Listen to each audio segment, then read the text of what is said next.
Hey guys, tonight we're diving into something a little brutal. So imagine this, you open your eyes for the very first time, and the first thing you feel isn't the warmth of a blanket or your mother's gentle kiss. It's cold air and the rough scratch of wool. You're a girl, born into the muddy heart of a medieval village, somewhere in Europe. Maybe it's 1327, maybe it's 1189, doesn't really matter, because for you, life's already rolled its dice, and spoiler alert, they weren't loaded in your favour. You're not special, sorry. You're not royalty, not marked by any star or prophecy.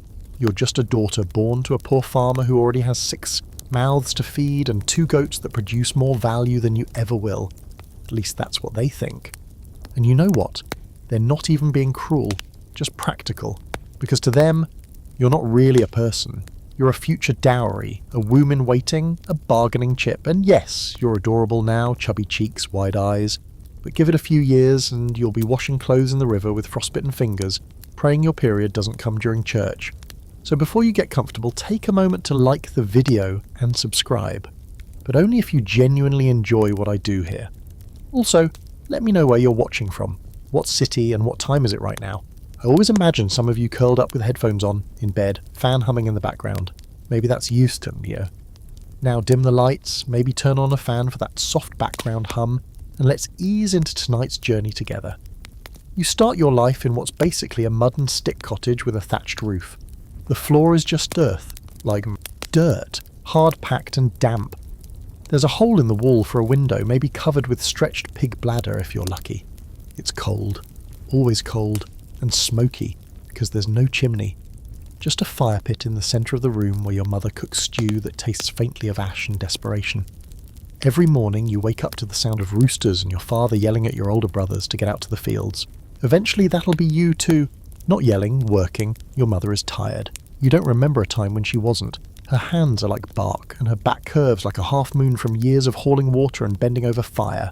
She has this permanent squint from staring at the sun too long while drying herbs or digging up onions from the garden.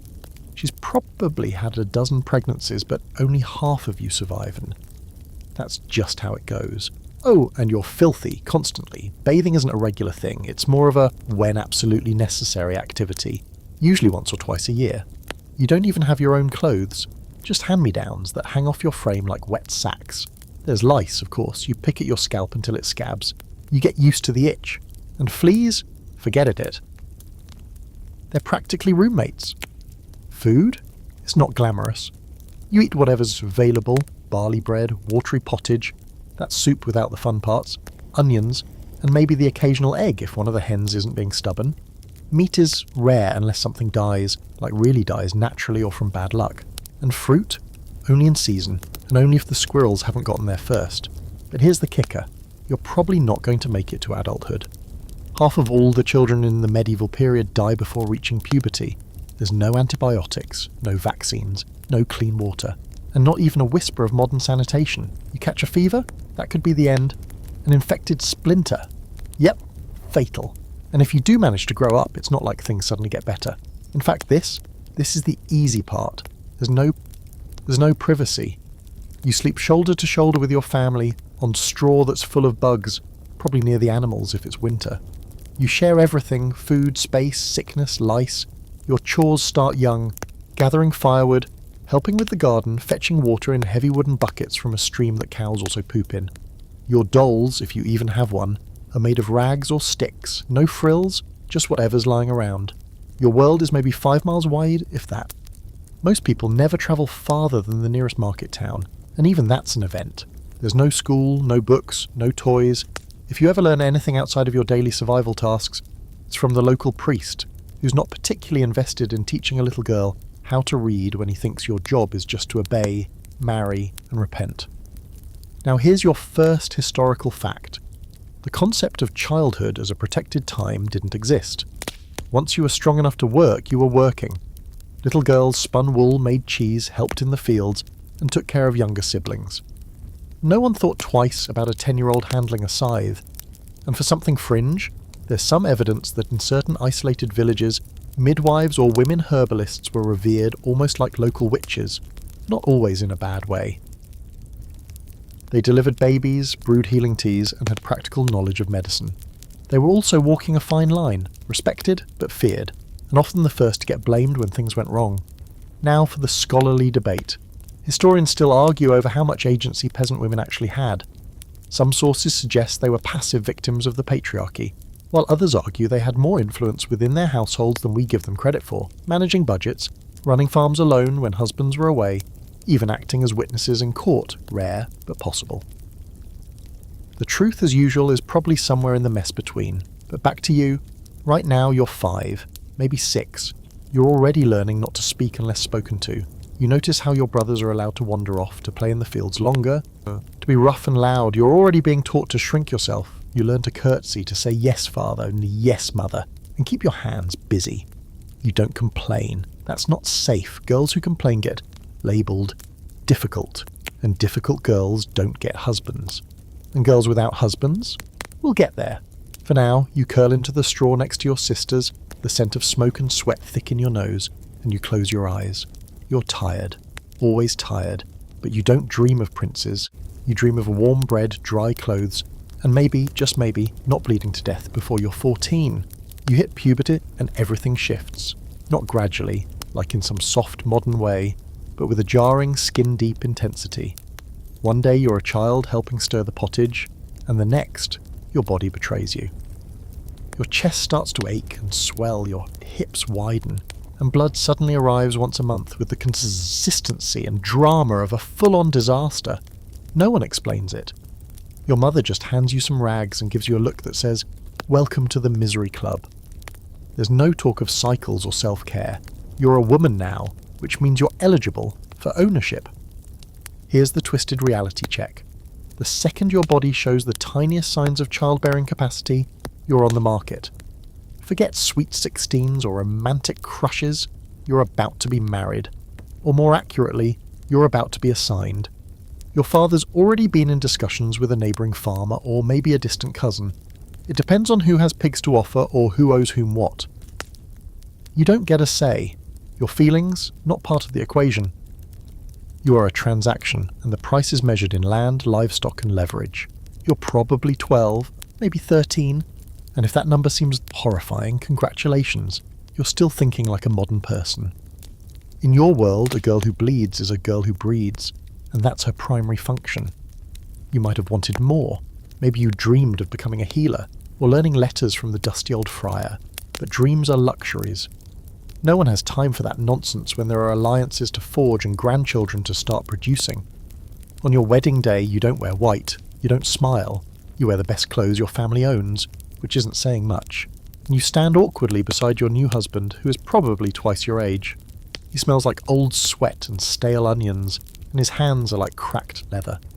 Maybe he's not cruel, maybe he even tries to be gentle, but he is a stranger, and tonight he will climb on top of you and expect you to be a wife. You don't know what that means in detail, but you know it involves pain and no escape. It's not rape in your world. That word doesn't exist for married women. Your husband is entitled to your body. Legally, religiously, socially, your consent isn't required. Once you're wed, you're his. Not metaphorically, literally. You become part of his household. Your name changes, your land, if you had any, is absorbed, and your identity is swallowed whole. Let's talk historical fact. Marriageable age in medieval Europe varied by region, but across the board, girls were married far younger than boys. Canon law technically set the minimum at 12 for girls and 14 for boys, though in practice, some unions happened even earlier, especially among the nobility. Among peasants, it often depended on economic readiness, but puberty was a clear line: bleed once, marry soon. And now for the quirky footnote. In some villages, there were bizarre fertility rituals tied to marriage. One custom involved jumping over a broom, yes, but not like the cute symbolic stuff we see today. Some towns believed if a girl didn't leap high enough, it meant she wasn't ready for children, and the marriage could be postponed, or worse, called into question. That's right. Your whole future decided by a hop. Back to your reality. You're expected to get pregnant right away. No pressure, right? Your husband wants a son, your in-laws expect one. The whole community is watching your belly like it's a prophetic orb. And if you fail, it's your fault. Always your fault. Infertility is a woman's curse. Miscarriage, surely you sinned. Stillbirth, God is punishing you. And the worst part? You're still a child. You barely understand your body, but now you're hosting someone else's inside it. You're nauseous, you can't eat. You feel weird flutters and think it's dihor or demons because no one's explained fetal movement to you. Labour terrifies you, but no one listens. Every woman goes through it, they say, but that doesn't make it safer. Or kinda. There's no epidural, no sterile delivery room, just the same old straw mat you sleep on and a village midwife who smells like garlic and lard. If you're lucky, she knows what she's doing. If not, well, the church will call for prayers. You scream, you push, you bleed so much, and you deliver a child whose future looks just like yours, if it survives. If you survive, many don't. Let's pause here for the scholarly debate. Some historians argue that medieval marriage wasn't as bleak as we paint it, that women developed loving relationships, that not all unions were cold and transactional. And yes, that did happen. Some marriages grew into genuine partnerships, but the systemic power imbalance, especially for young girls married off too soon, is hard to gloss over. The exceptions don't erase the rule. You recover, sort of. You're sore, torn, leaking from every possible place. But you're expected to be up and working in days. No maternity leave, no village casserole train. You're back to spinning wool while nursing an infant with cracked nipples and infected stitches. Your body doesn't belong to you. It's a baby's food source, your husband's vessel, and your community's expectation. That's it. And if your husband dies, well, that's another mess entirely. You might be married off again, this time with a toddler in tow. You might have to live with his family, becoming the unwanted daughter-in-law with no legal rights and all the chores. Or worst case, you're accused of poisoning him, because how dare a woman benefit from a man's death, even by accident? Maybe you're one of the lucky ones. Maybe your first baby lives. Maybe your husband doesn't hit you. Maybe the midwife was competent and your labour wasn't fatal. But lucky in this world just means not dead yet. It doesn't mean happy. It doesn't mean free. So you sit in the twilight nursing a squirming infant, yes, your body aching and your future feeling like a long, narrow tunnel lined with expectations you never asked for. The village is quiet. Smoke curls from hearth fires, and as you rock back and forth, humming a lullaby you barely remember learning, a single thought drifts through your head like smoke. When did I stop being a person? The baby doesn't sleep. Of course it doesn't. It wails into the darkness like it's trying to summon every demon in Christendom. You try to hush it, rocking your sore, leaking body in the half-dark of your shared home. Your husband is already snoring, face buried in a pillow stuffed with straw and chicken feathers. You're alone with this squirming creature that won't latch properly, won't settle, and keeps you suspended in that hazy no-woman's land between consciousness and collapse. You're 13, by the way. A literal teenager raising a newborn with no idea what you're doing, and no one particularly interested in helping. Morning brings no relief. You drag yourself out of bed, if you can even call a pile of lumpy woolen straw a bed, and immediately start moving. There's water to carry, food to cook, firewood to fetch, and laundry to scrub in the freezing stream. And you do it all with a baby tied to your body, or, when it's screaming too much, tucked in a makeshift cradle close enough to hear if it stops breathing, which sometimes happens, and nobody will notice except you. This is the part of the story where people might expect things to settle into a routine, but don't kid yourself. You're stuck in a relentless grind where exhaustion is your default setting. Your hips are still sore. Your chest is raw from feeding. You smell like curdled milk and old sweat. There's no such thing as recovery here. No postpartum care, no soft music, no ice packs, no gentle check-ins. You just keep going because the cows need milking, the bread dough needs kneading, and if you don't tend the fire, everyone will freeze. Let's zoom out for a second. You're part of the generation of women that kept the entire medieval world spinning. Literally. You spin thread, raise children, feed families, make clothes, and clean everything from floors to wounds. Your work is essential, but it's invisible.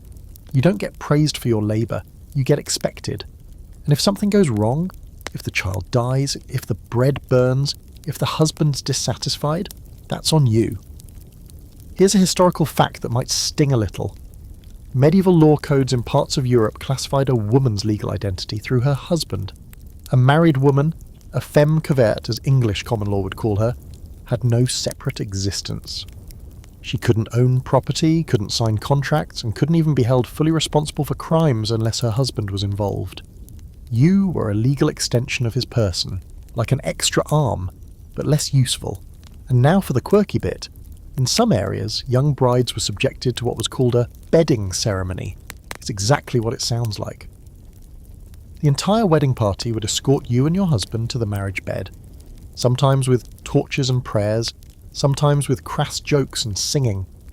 In certain places, they even stayed to witness the consummation, or at least until the bedding clothes were sufficiently marked. So yeah, privacy, that's not a concept you're going to be familiar with. Back to you. You've now given birth to your first child, and assuming both of you survive the winter, you'll do it again. Soon. Birth control doesn't exist in any reliable form. Sure, there are herbs, whispers of potions, and folklore about certain teas or rituals, but none of them are guaranteed. Most of them are dangerous, and even if you dared to seek them out, doing so might get you accused of witchcraft. So instead, you endure. You stretch your body to its breaking point, and then you stitch it back together in time for the next round. Here's the scholarly debate of the day. Were medieval women actually having kids every single year? Some historians argue that breastfeeding, which can suppress ovulation, provided a kind of natural spacing, but that only worked if you were exclusively nursing and not supplementing with other food or having your baby raised by someone else, like a wet nurse. So depending on your social class and your body's rhythms, you might have had a few precious months between pregnancies, but more often than not, you were pregnant again before your scars had fully healed. Let's not forget the risk of death either. You know women who've died in childbirth. It's common. So common, in fact, that people just call it natural. Midwives can only do so much, especially when you're delivering in unsanitary conditions with no way to stop hemorrhaging. A complicated labour can turn fatal in minutes. Sometimes the baby is too big, sometimes it's breech, sometimes there are twins and only one survives, or neither. You learn to fear the silence that follows a long labour, because if it's too quiet, someone died. And then there's the part nobody talks about, the grief. You carry it around like a bruise under your ribs. Maybe you name the baby that died, maybe you don't. You bury it in the churchyard without a headstone, just a shallow grave near the wall because unbaptized babies can't be buried in the sacred ground. You cry for a while, then you wake up the next morning and milk the cow. Eventually, your body becomes a map of what you've endured. Stretch marks trace across your hips like pale lightning. Your back curves prematurely from the weight of pregnancies and fieldwork. Your fingers are calloused, your skin rough, and your eyes always scanning for danger. Wild animals, raiders, a husband in a bad mood. Or worse, illness, because disease is the only thing that doesn't care whether you're young, strong or virtuous. It just takes. Your only escape, if you're lucky, is becoming a widow. A morbid hope, but in many ways, the most liberating outcome. If your husband dies, and if he leaves you even a scrap of property or goodwill, you might gain a sliver of control over your life. You can run your own household, make decisions, raise your children without someone looming over your shoulder. But again, that's assuming you're not blamed for his death or shoved into another unwanted marriage. Tonight, you rock your second child to sleep. Your firstborn toddles around near the hearth, poking at ashes with a stick. You hear your husband laughing outside with the neighbours, drunk, as usual. And for a moment, just a moment, you imagine a different life. One where you could read, one where you chose who you married, one where your body belonged to you. But that life's not here. It's not for girls like you. You wake to itching, not emotional, existential itching. No, you've made your peace with that. This is physical, raw, skin-deep, relentless. You scratch under your woolen shift and feel something move. Not metaphorically move. It's lice. Again, of course it is. You're not surprised. No one in your village is particularly clean, and you all sleep practically on top of each other. Hygiene isn't a thing. The closest you get to a bath is maybe twice a year in the stream, unless it's winter, in which case you just don't. Let's talk about what you wear, because it's not fashion, it's survival. Your dress is a rough, earth-coloured woolen thing, always vaguely damp, and it smells like sweat and mildew no matter how much you air it out. Underneath you have another layer, also wool. Undergarments, hilarious. There are no panties, no bras, just gravity and hope. And sometimes an old cloth tied in awkward places if it's that time of the month. You've bled through your clothes more times than you can count, and not a single person has ever acted surprised. Shoes? If you have them, they're made of stiff leather that cracks and lets in every pebble. You get splinters, mud, frostbite. In summer, you might go barefoot. In winter, you wrap your feet in whatever scraps of cloth you can scavenge and pray your toes survive. You've learned not to complain. Complaining is a luxury. Instead, you chew herbs to dull the itching and rub ashes under your sleeves to deter fleas. You pick lice out of your children's hair while they sleep, crushing them between your fingernails and flicking the little corpses into the fire. Your scalp always hurts from being covered. Veils, hoods, whatever scrap of linen you can find to pin over your head. Women are supposed to keep their hair hidden. That's just the rule. Uncovered hair means loose morals. Loose morals mean gossip. And gossip, that can get you shunned, or worse.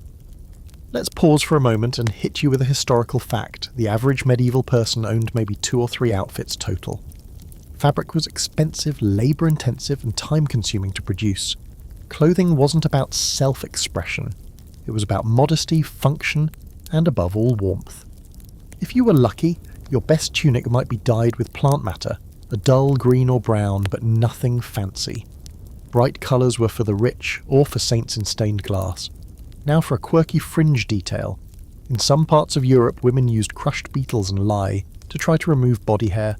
No, really. If that sounds painful, it's because it was. Smooth skin wasn't about beauty. It was tied to cleanliness and, in some cases, morality. Too much hair meant you were closer to being a beast. But the methods, honestly, just torture with extra steps. Now, back to your daily horror show. The weather doesn't help. If it's raining, your clothes get soaked and stay soaked. There's no such thing as drying overnight in a cold stone house with no chimney. Your wool dress becomes a sponge, and it smells worse than usual. In winter, it stiffens with frost and literally cracks when you bend your knees. You pile on layers, more wool, more rags, until you can barely move. You don't look elegant. You look like a pile of laundry with feet. If you're menstruating, things are even worse. You fold scraps of cloth between your legs, change them in secret, and try not to drip on the floor. There's no privacy, so you crouch in the corner while everyone else pretends not to notice. No one talks about it, and everyone expects you to keep working. Cramps does not matter. You're still carrying a buckets and chasing chickens while it feels like your uterus is staging a revolt. Your hands are always cracked, red, swollen.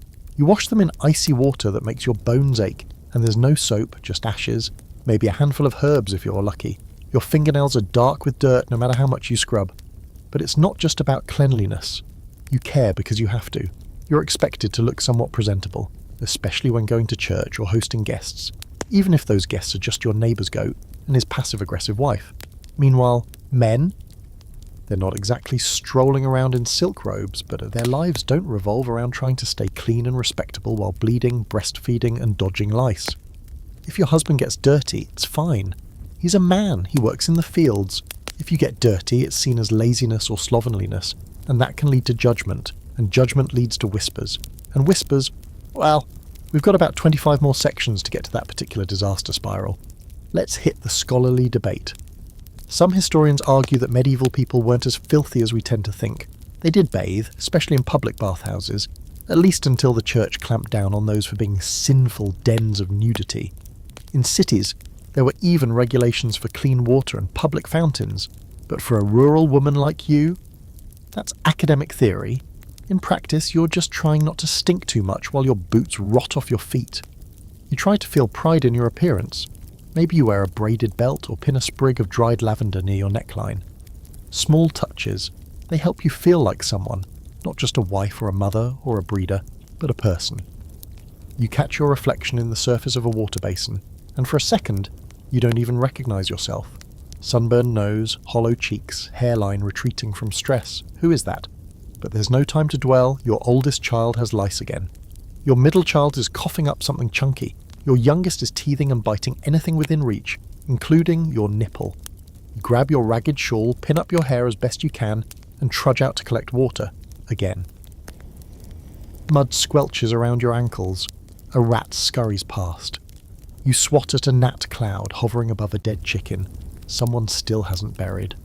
And all the while, you're mentally counting the days until the next holy day, the next feast, the next anything that breaks up the endless loop of laundry, lice, leaking, and longing. Because even though your world is small and your options are microscopic, you still hold on to one precious thing. You remember what it feels like to want more. Your husband slams the door open again tonight, and you know from the way it smacks against the wall that he's been drinking. That sound, a wooden crash followed by a stagger and a muttered curse. It's familiar, too familiar. You don't flinch anymore, not really. You just tighten your grip on the toddler in your lap and lower your eyes. That's the safest way to be invisible. Small, silent, compliant. You've gotten good at it. It's survival, not weakness. He stinks of ale and sweat, the sour kind that clings to skin and seeps into the air like smoke. He says something to you, slurred, angry, nothing you can understand, and then drops onto the bench by the fire like he's been wronged by the whole world. His boots are caked in mud and worse. You reach for them to pull them off. It's automatic muscle memory. He doesn't thank you, but he doesn't swat you away either. Tonight might be okay, or not, because here's the thing you've learned. You can do everything right. Keep the stew warm, the kids quiet, the house clean, and he can still find a reason. Maybe you look tired. Maybe your voice was too loud. Maybe someone in the village said something about you or about his work. Or maybe he just wants to feel powerful. And you're right there. Convenient. In medieval Europe, a husband had the legal and moral right to correct his wife. That was the word they used. Correct. You're not a partner. You're a subordinate. If you disobey, he can punish you. Physically. And nobody blinks unless he kills you. And even then, they might just fine him. Beat you within an inch of your life? Totally fine. The law and the church both shrug and say, well, she must have deserved it. You know women who've had worse, a neighbour with a broken arm, another with her lips split open so often it never really healed. No one intervenes, no one comes knocking. If you scream too loud, maybe someone glares at him at church, but that's as far as it goes. He's a man, you're a woman, that's the end of the conversation. Let's pivot to a historical fact here. And yes, it's as bleak as you'd expect. The rule of thumb wasn't just a seg in some legal traditions. It was believed a man could beat his wife with a stick no thicker than his thumb. Whether that exact phrase was ever codified is debated, but the concept? Very real. Domestic violence was normalised, expected even. It was a household matter, private, and women had virtually no recourse, no police, no shelters, just silence. Now for something fringe. There were a few places that tried public shaming as a deterrent. In parts of France and the Low Countries, a man known to beat his wife excessively might be forced to ride backwards on a donkey through the village, while people threw rotten vegetables. Not exactly justice, but humiliating enough that he might think twice next time. Emphasis on might. The scholarly debate here is uncomfortable. Some historians argue that medieval marriages, particularly among peasants, could be more cooperative and less violent than we assume, that couples had to rely on each other for survival, and that love sometimes existed even in arranged marriages. Others argue the opposite, that women were treated like livestock exchanged and used, with no social standing or voice. Honestly, it depends where and when and how much wine the husbands had. Tonight, things don't escalate. He eats his stew, belches, scratches himself, and passes out by the fire. You exhale slowly. One more day survived. You're not sure if that counts as a win anymore, but it's better than the alternative. The kids sleep in a pile like puppies, and you slip outside into the cold to dump the dishwater. The air is sharp, the kind that makes your lungs sting. Stars stretch across the sky, clear and cruel, and for a second you let yourself imagine a different life. One where you're not afraid of footsteps behind you. One where you can walk alone at night and no one whispers. One where a man doesn't get to use your body, your time and your labour and your peasants like they're part of his inheritance. You return inside, carefully closing the door so it doesn't creak. The fire's almost out. You sit on the floor and wrap yourself in a thin blanket, the only moment to yourself you'll get all day. You want to cry, but even that feels like effort. Instead, you just listen to the crackle of the embers and the steady breath of your children. You remember once, when you were a child, you asked your mother why she married your father. She laughed, not kindly, and said, "Because I had to." And now you understand that more than ever. Marriage isn't about love, it's about survival. And sometimes barely even that. But you're clever and quiet. You know how to hide bruises. You know which herbs dull pain and which ones can knock you out cold for a few hours if you need the world to go away. You know when to bite your tongue, when to placate, and when to disappear into your own thoughts. None of this makes you weak. It makes you resourceful. And sometimes, in the deepest part of the night, when you're staring at the ceiling and counting cracks, You think, maybe there's still something better out there. Maybe not for you, but maybe for your daughter, if you can keep her alive, if she doesn't get sold off too soon, if she doesn't bleed out at 15, and if the world shifts just a little in her favour. You pull your blanket tighter. You tell yourself, just get through tomorrow, keep the peace, keep the children fed, hide the bruises, keep breathing. Because even in a world built to break you, some stubborn, jagged part of you refuses to disappear. And that part is the only thing that still belongs to you. Sunday comes, and with it the church bells, low and heavy, ringing out across the damp fields like a summons you don't dare ignore. Your husband shakes off his hangover just long enough to throw on his tunic and mutter something about sin and salvation, and the children scramble to dress in their least filthy clothes. You wash your face in cold water, pin your veil low over your brow, and prepare for the weekly performance, because that's what church is, not peace, not healing, but theatre. You stand there, knees aching on the stone floor, head bowed, and listen to a man in robes explain in his most serious voice why you are the reason everything is terrible. Eve, it always starts with her. The priest tells the same story every few weeks, usually when some poor woman in the village has spoken out of turn or gotten caught doing something other than cooking or praying. Eve took the fruit, Eve disobeyed, and now women are cursed, with pain, with submission, with silence. Wives, obey your husbands, he says, and it's not a suggestion, it's doctrine. You're taught from the moment you can walk that obedience isn't just a virtue, it's your purpose, do you know? You shift your weight and try to ignore the pressure in your lower back. You're probably pregnant again. You haven't bled in 2 moons. And with the nausea and the way your breasts feel like they're turning into bruised apples, you know what's coming. The priest's voice drones on in Latin, but you barely hear him. You're too busy calculating how many weeks you have before your body starts to betray you publicly again. After the sermon, the village gathers in the muddy square. You exchange pleasantries with other women, all of you smiling like you haven't heard yourselves condemned for simply existing. Someone coughs. Someone else gossips about a girl who was seen walking home after dark. Everyone tenses when the priest walks by like he can read minds. And maybe he can, or at least that's what you were taught to believe. Here's your historical fact. In medieval Europe, especially after the 12th century, the church had unprecedented power over everyday life. It shaped law, culture, gender roles, and morality. Women were positioned as either saints or sinners. There was no in-between. You were either a Virgin Mary or an Eve, a vessel of purity or the root of all temptation. And guess which one they said you were more like. Now, for something fringe.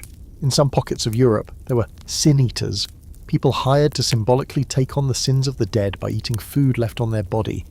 Guess who prepared that food? Who laid it out? Who cleaned the corpse? Women. You were the ones who handled death, and yet you were also blamed for it. Somehow, always both servant and scapegoat. Back at home, your husband lounges while you cook the Sunday stew. He grumbles about the priest's warning against idle women, and then proceeds to do nothing for the rest of the day. You stoke the fire, shell peas, nurse the baby, and try to keep the older ones from killing each other with sticks. You do all of this with that voice still in your head. Eve sinned first. Eve led Adam astray. Women must suffer for it. You think about how different it is for men. They're allowed to sin and repent. They get to confess behind a curtain and emerge clean. You? Your sin is structural. It's built into your body, your blood, your voice. You apologize just by existing. And even that's not enough. Let's touch on the scholarly debate for this section. Historians are divided on whether the church's influence actually made women's lives worse, or whether it offered them a kind of structure and even protection. On one hand, nuns were among the few women who could read, write, and own land. On the other, the church enforced a rigid hierarchy that left most women voiceless. Some argue that it gave women spiritual authority. Others say it just locked them in a different kind of cage. You're starting to see the pattern. Everywhere you turn, someone else is interpreting God for you. A priest tells you what scripture means. A husband tells you how to behave. A bishop decides which sins are forgivable and which ones condemn you to hell. And of course, men are the gatekeepers of it all. The church doors are literally carved with male saints, male angels, male prophets. You're not in the story unless you're being punished or praised for your virginity. And here's the irony. You believe deeply. Faith is one of the few comforts in your life. You pray every night, not just for survival, but for peace, for understanding, for something to make all of this pain and silence worth it. You've lit candles for your dead children, cried in the woods where no one could hear you, whispered your guilt into the darkness like it was listening. And maybe it was, maybe something's out there. But whatever it is, you've learned not to expect it to speak to you directly. You remember once, you asked the priest a question. You couldn't have been more than 10. You asked why God made women if we were so dangerous. He looked down at you, blinked and said, "To test men's virtue." You nodded. You didn't understand, but you nodded. Because even then you knew better than to ask twice. Now, older and sore from too many pregnancies, you finally understand what he meant. You're a warning, an obstacle, a temptation in a wool dress. Your body is a battlefield men fight over. Not just your husband, but the church, the law, the whispers of the village. And you don't even get a sword. After supper, you tuck your children into bed and sit by the hearth staring into the flames. You think of Eve, of Lilith even. Though you've only ever heard her name whispered like a curse, the woman who refused to be beneath Adam. You wonder what it would feel like to just walk away, into the woods, past the fields, beyond the village. But where would you all go? Who would take you in alone with no money, no name, no protection? You'd be little more than a stray animal. People don't help stray animals. They drive them off. Or worse. So you stay, and tomorrow, when the church bell rings again, you'll bow your head like always, even though the weight of it gets heavier every week. Not because you're weak, but because you know what happens to women who lift their heads too high. You've figured out how to make work feel invisible. That's the real magic trick. You move through your day like breath through a cracked window. Quiet, constant, taken for granted. No one stops to thank you for milking the goats, washing the linens, stirring the pottage, or keeping the fire alive. Of course not. These things just happen, like rain or rot, as if the house somehow cleans itself, as if the bread kneads itself into shape while your husband drinks himself into another stupor. You don't expect praise. What would that even sound like? Good job keeping 4 children and a drunk husband alive while harvesting onions with a dislocated finger? There's no applause in your world, no raises, no promotions, no letters of recommendation. Just survival. And yet you work. Every single day. You can't afford not to. As a peasant woman in medieval Europe, you're expected to contribute to your household economy in ways that stretch far beyond scrubbing floors and birthing children. You're an economic engine. You spin thread, brew ale, tend gardens and feed livestock. You barter with neighbours, repair tools, and occasionally when your husband's hungover or missing, you manage the entire farm yourself. You're not helping, you're running the show, and no one will admit it. Let's start with brewing, since that might be your side hustle. Ale is essential in your world, mostly because clean water is a luxury and fermentation kills the worst of the bacteria. You're not just stirring a pot, you're feeding a village. Brewing ale is hot, heavy work that involves hauling water, boiling grain and fermenting the mash in big wooden vats. And because you're a woman, people call it alewife work, a term that sounds cute until you realise how fast it can turn sour. Sell too much ale, undercharge a neighbour, get accused of watering it down. Suddenly you're dishonest, maybe even a danger to the moral fabric of the village. Because a woman with money, even a few coins, makes people nervous. Here's your historical fact. In many parts of medieval Europe, brewing was dominated by women. It was one of the few money-making activities available to peasant wives, and it gave them a small but significant role in the local economy. These alewives were vital until they weren't. As cities grew and beer production became industrialised, women were pushed out.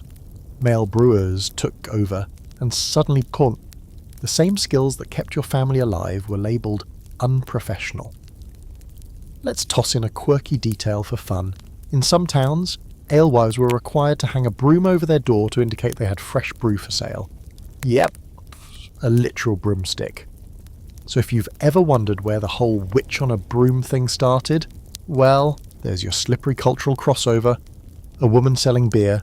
That's fine, a woman getting popular for selling beer. Clearly suspicious. Must be magic, or evil, or both.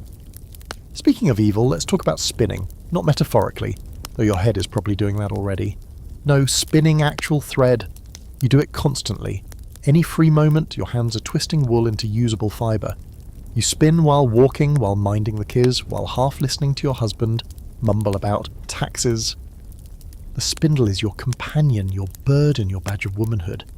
So much so that spinster eventually becomes the word for unmarried women. Because if you're not married, you'd better be spinning. Otherwise, what are you for? You sell thread in the market sometimes when you have enough. Maybe you trade it for salt or eggs or a pair of worn shoes with only one hole in them. But you never get real power from your labour. No savings, no ownership. Your work feeds your family, and that's where it ends. Here's the scholarly debate. Were medieval peasant women truly powerless in their work, or did they hold subtle forms of authority within their households and communities? Some researchers argue that women like you were the beating heart of domestic economies, quietly managing everything while the men handled the public stuff, ploughing fields, paying taxes, grumbling at village meetings. Others say that as essential as women were, they were constantly walking a razor-thin line, allowed to contribute but never to control, allowed to labour but never to lead. You know how it really works. You might not sit at the table when the village votes on fence repairs or grain prices, but you influence what your husband says when he goes. You might not own the land, but you know every inch of it better than he does. You manage food, fuel, linen, livestock and births. You know when the cow will calve. You know how to bind a wound. You even know how to stretch half a pot of lentils into enough soup for 7 people and a dog with a tapeworm. But all of it, all of that competence, is paper-thin protection. If your husband dies or falls into debt or simply grows tired of you, you have no legal rights to the work you've done. If he accuses you of stealing, you could be flogged. If he claims you're insane, you could be locked away. If he suspects you of witchcraft, you already know how that ends. Yet you keep spinning, keep brewing, keep feeding and fixing and managing like your soul depends on it. Because maybe it does. And you're not alone. You notice the other women too. The way Marta, the butcher's wife, smuggles stale bread to a widow 2 doors down. The way Agnes pretends she miscounted her eggs so that you can feed your kids when the harvest fails. You may not have a union or a banner or a manifesto, but you have each other. Quiet alliances, side glances that say, I see you, I know what you carry. Tonight, you spin by the fire. The room is dark, the baby asleep, the air filled with the soft whir of wool against your fingers. You breathe in the rhythm of it. Twist, pull, twist. A small thing, but yours. Emotion passed down through centuries of women who look just like you. Tired, barefoot, dreaming of a life just a little less sharp around the edges. And somewhere inside that rhythm there's power. Not the kind with swords or scrolls, not the kind men write poems about, but the kind that keeps the world turning, stitch by invisible stitch. You're not sure when you first realised you couldn't read. Not truly, not the way the priest can, or the reeve, or the bailiff sow-faced clerk. You've memorised a few prayers, sure, syllables mouthed in rhythm, half in Latin, half in hope. But those aren't reading. They're repetition, sound with no shape. You know what letters are, vaguely. They're the strange scratches on church walls, the symbols stamped into wax seals on scrolls you're never allowed to open. You look at them the way you might look at stars, distant, beautiful, and entirely outside your reach. You were never taught, of course. Girls aren't. Not unless they're rich or holy. And you're neither. When you were young, you might have asked your father about the books in the priest's hands. Maybe you wanted to know what they said. Maybe you even dared to trace your finger over a letter once in the chapel, before your mother pulled your hand back so sharply you thought your wrist would snap. That's not for us, she whispered. Not for us. And that was the end of that. Your husband can't read either. Most of the men in your village can't. But that doesn't matter, because they're allowed to act as if they can. They hold documents they didn't write and give orders they didn't understand. If someone questions them, they shrug. They don't have to justify their ignorance. You, on the other hand, aren't even allowed the illusion of literacy. So when a visiting monk passes through, reading aloud from a scroll about taxes or saints or some long-dead king, you stand at the back, baby on your hip, and listen hard. Every word that falls from his mouth feels like stolen gold. You don't know what it means, not exactly, but you feel the weight of it. Knowledge, power, distance. Here's your historical fact. In medieval Europe, literacy was a privilege reserved almost entirely for men, and even then, mostly clergy and nobles. For peasant women, formal education was virtually non-existent. A few girls learned to read if they joined a convent or had a wealthy, unusually progressive father. But for most, education was practical. How to churn butter, bake bread, tend animals, and survive. Now here's the quirky edge of the story. There were occasional anomalies. In some towns, widows who ran businesses could sign their names, or at least make a mark. There's evidence of midwives who kept crude birth records, sometimes using symbols and sketches. And, in one particularly strange case from the 13th century, A woman who was married to a scribe began writing letters for villagers in exchange for eggs and favours. When her husband died, she just kept going, until the local priest had her accused of heresy, because clearly a literate woman was unnatural. This leads into the scholarly debate. Were women truly forbidden from learning or just discouraged? Some historians argue that cultural norms, not actual laws, kept women illiterate. That if a woman had the opportunity, she could seize it, secretly, carefully. Others say no, the barriers were deliberate and enforced. That a woman with words in her mouth was as dangerous as one with a blade in her hand. You think about that sometimes. What you'd write, if you could. Maybe letters to your future self. Or warnings to your daughters. Maybe poetry, though that feels too indulgent. Maybe you'd copy down all the herbs you know that help with fever and bleeding. Maybe you'd keep a tally of every child born in your village and everyone lost. Not so they could be remembered exactly, just so someone would know they'd been here. Once, in a rare moment of quiet, the old friar let you hold a book. Just hold it. It was bound in cracked leather, heavy, with pages thick as bark. The ink smelled like something ancient. Your hands trembled. You didn't even try to open it. You were too scared. What if you tore it? What if someone saw you and accused you of blasphemy? But it changed something, just holding it. You felt the weight of 1,000 voices trapped between those pages, and you realised they get to leave something behind.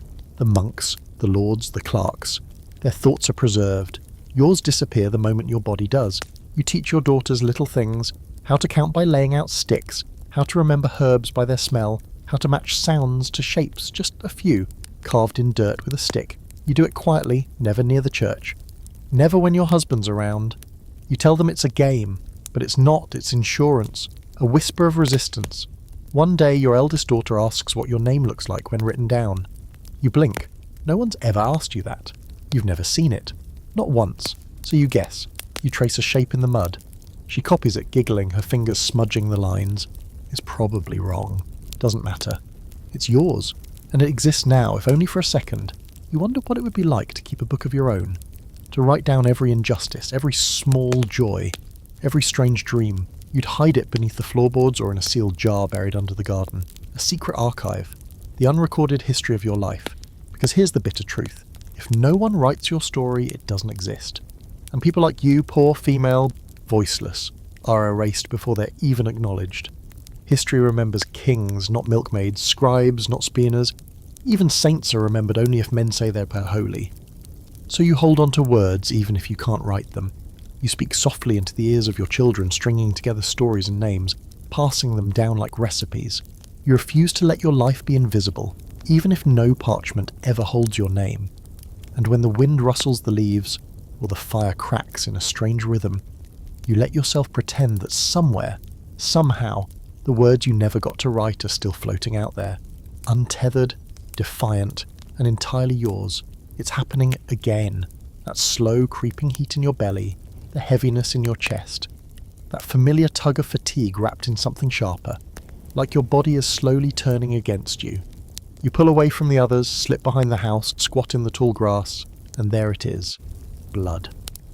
Hot and sticky and already soaking through the rag you tied in haste this morning. Another moon, another mess. You grit your teeth and pull your shift back down. No one notices you return, no one asks. This part of you, the bleeding, the pain, the smell, is something you manage silently, invisibly, and always alone. There's no rest for you, no pause. Your period doesn't give you time off from hauling water, sweeping ashes, nursing sick children, or mending tunics. It just adds another layer of discomfort to your already aching body. You work through cramps, through dizziness, through the vague nausea that follows blood loss and the iron-sweet scent that trails behind you like a curse. You learn to hide it all, smile when needed, stand up straight even when it feels like your insides are trying to crawl out of you. You keep old rags for this, squares of linen if you're lucky, or whatever scraps haven't yet been turned into something useful. You wash them discreetly, far from where the men can see, scrubbing the stains out with cold water and crushed herbs, praying the stream doesn't run red where others might notice. If someone did see, they'd wrinkle their nose, maybe mumble about uncleanliness or God's punishment. Because that's what this is, according to the church, a reminder of Eve's sin, a monthly cycle of guilt. And when it's not your period, it's pregnancy, or fear of it, or miscarriage, or recovery. Your body is never just yours, it's a constant state of flux, demand and obligation. You carry children, birth them, feed them, bury them. It doesn't stop. The moment you recover from one, another takes its place. The uterus never clocks out. Here's a historical fact that'll make your uterus ache in solidarity. Medieval women had no access to what we'd recognise as safe hygiene products. Rags were the most common tool, held in place by cloth belts or just layered under shifts. Some used moss or wool. None of it was comfortable. And sanitation? That was an afterthought, especially when you're sharing your bathroom with the livestock. Water was cold, soap was scarce, and privacy was basically fiction. Want something extra bizarre? In some parts of medieval Europe, people believed that menstrual blood could kill crops, dull blades, or drive dogs mad. Seriously, menstruating women were told not to touch meat or churn butter for fear it would spoil. Your body was treated like a walking curse, just for doing what it was made to do. And yes, there's scholarly debate here too.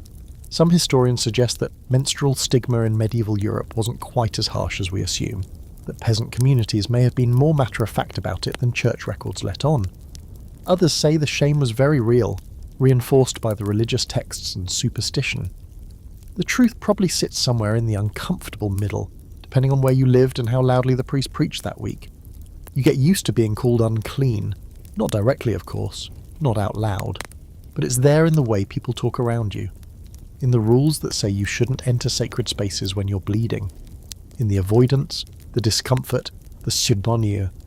You've seen girls cast out of communion lines, not for sinning, but for simply being women in the wrong week of their cycle. You've watched them lower their heads in shame, clutching their bellies, hoping no one notices the telltale stains on their hem, but the worst of it, the uncertainty. Sometimes the blood comes and you feel relief. It means you're not pregnant. Not again.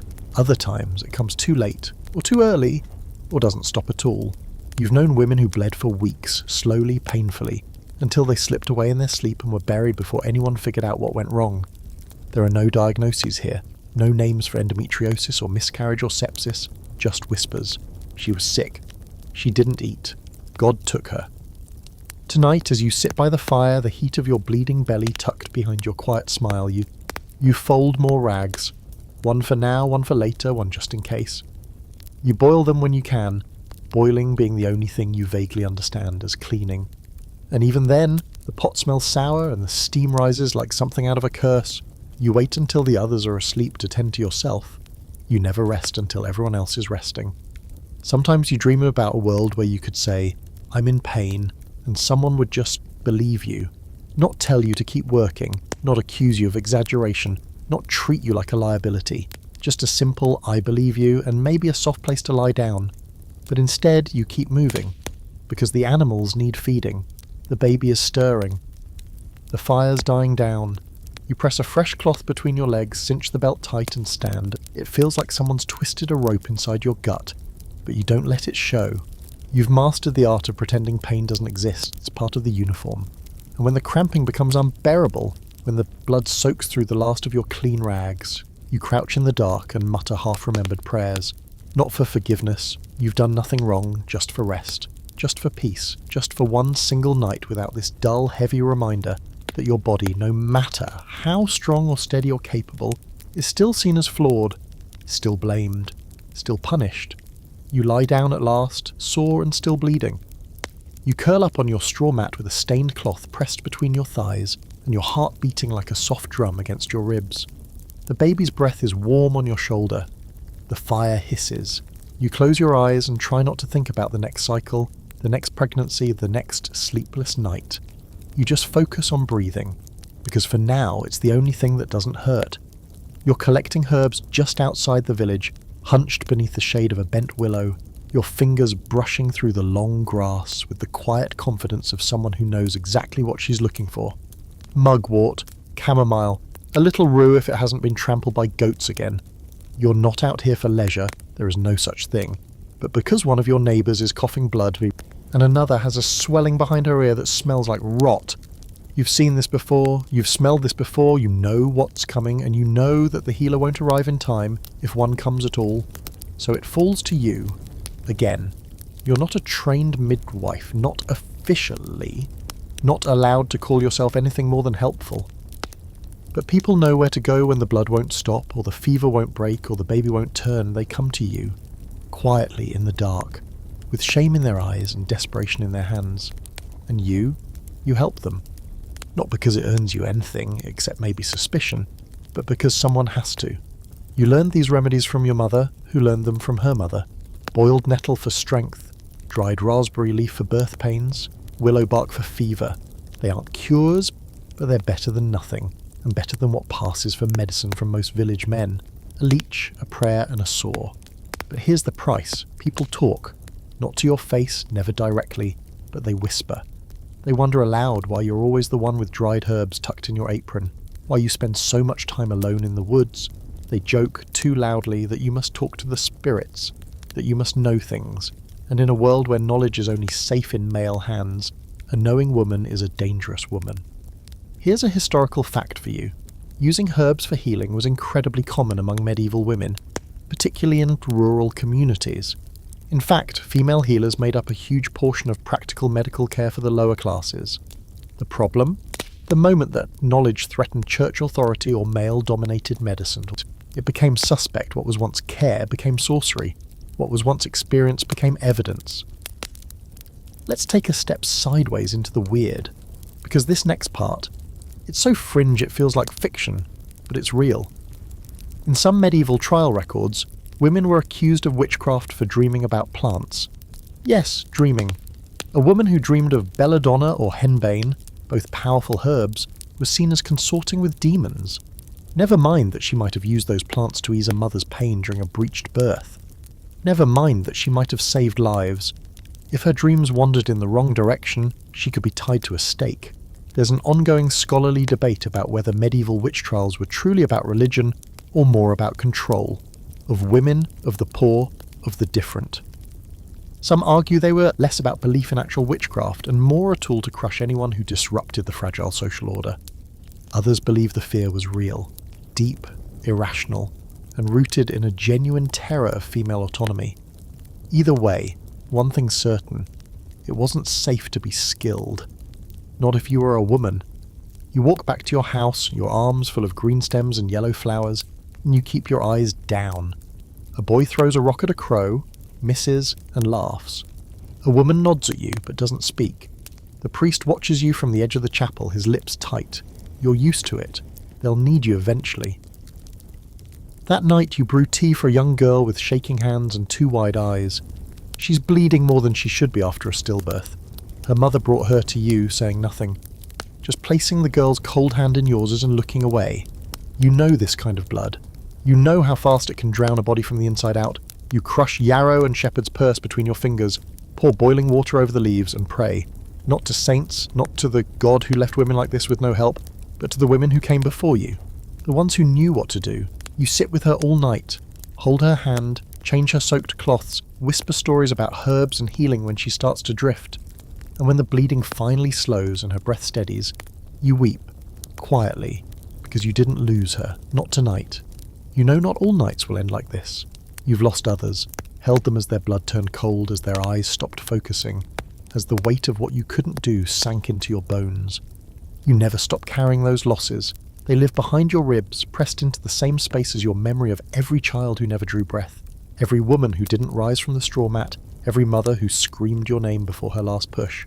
And yet, every time someone knocks on your door, tentative, late, afraid, you open it, because you're needed. But you also know it's only a matter of time. A bad harvest, a priest with too much wine, a jealous wife, a sick child who doesn't recover, one mistake, one unlucky week. That's all it takes. And suddenly you're not a healer. You're a witch. You're the reason the crops failed.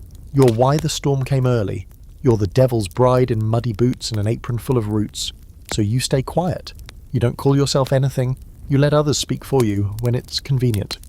You take the risk, because it's the only way to matter in a world that doesn't want you to. You learn to live in the shadow between helpful and heretic, and you never ask for thanks.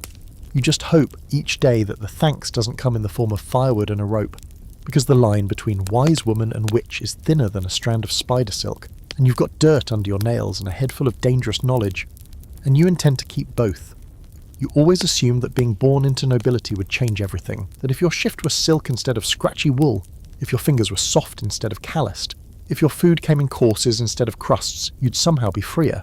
But now you're inside the stone walls of a manor house, and freedom is still nowhere to be found. In fact, it feels even farther away. The air is colder here, and not just because the walls are thick and the windows are slits. It's colder because you're a noble woman, and noble women aren't allowed to move without permission. Your world is polished, yes, but it's no less a cage.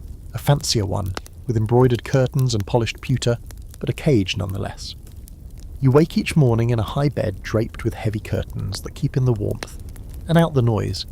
You're served breakfast by a servant girl who's barely old enough to hold a tray, and before you've finished eating, your ladies-in-waiting arrive to begin the ritual of dressing you. This takes nearly an hour. There's linen, then wool, then silk if it's a feast day. A corset of stiffened fabric laces up the front, squeezing your ribs like a judgment.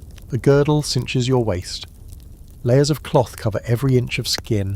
The neckline is square, the sleeves are long, there's no room for comfort, only dignity. You look lovely. That's what they all say. But you don't feel lovely, you feel like furniture. Expensive, over-decorated furniture that's been arranged for someone else's pleasure.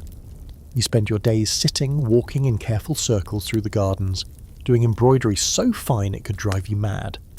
You listen to your husband talk about land and vassals and war, while you nod politely and speak only when asked. You smile when guests arrive. You pour wine. You host dinners and pretend not to notice when your husband stares too long at the maid who brings in the bread. Here's your historical fact. Noble women in the Middle Ages were often married off as 12 or 13, usually to men decades older, in arrangements that were entirely political. Their primary role was to bear legitimate heirs, manage the estate in their husband's absence, and serve as symbols of virtue and wealth. Their lives were cloistered, observed, and heavily regulated, just like yours. You have everything you're supposed to want. Servants, status, jewels. You've even got books, not that you're allowed to own them, but your husband lets you borrow a psalter, so long as you don't touch it with dirty hands. You know how to read barely, trained by a governess who taught you Latin and scripture and nothing else. You can copy verses in fine, delicate script, but you've never written a single thought of your own. What would you even say? Who would you say it to? Let's get weird for a moment. Quirky fact incoming. Some noble women kept pet squirrels, yes, actual squirrels with tiny collars. A few were even painted in portraits, posed delicately in their mistress's lap like status symbols. Why? Because noble women couldn't roam or hunt or even walk the grounds alone, but they could keep a squirrel in a cage. Something small and wild, tamed and kept on a leash. Sound familiar? Now let's talk about the scholarly debate. Did noble women wield real power, or were they simply pawns in silk?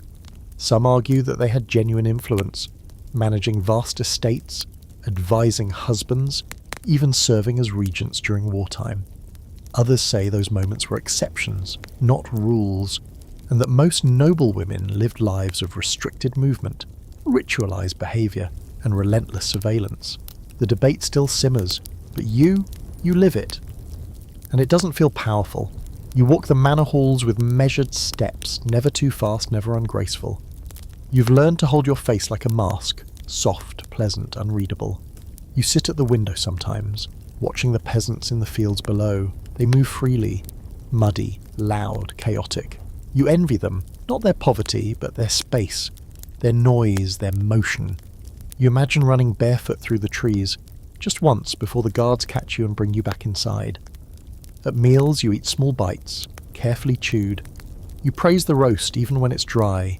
You compliment the musicians even when their droning makes your ears ache. When your husband mentions a possible alliance through your daughter's marriage, she's 7, you nod, smiling like it's a compliment, like she's being chosen, not bartered.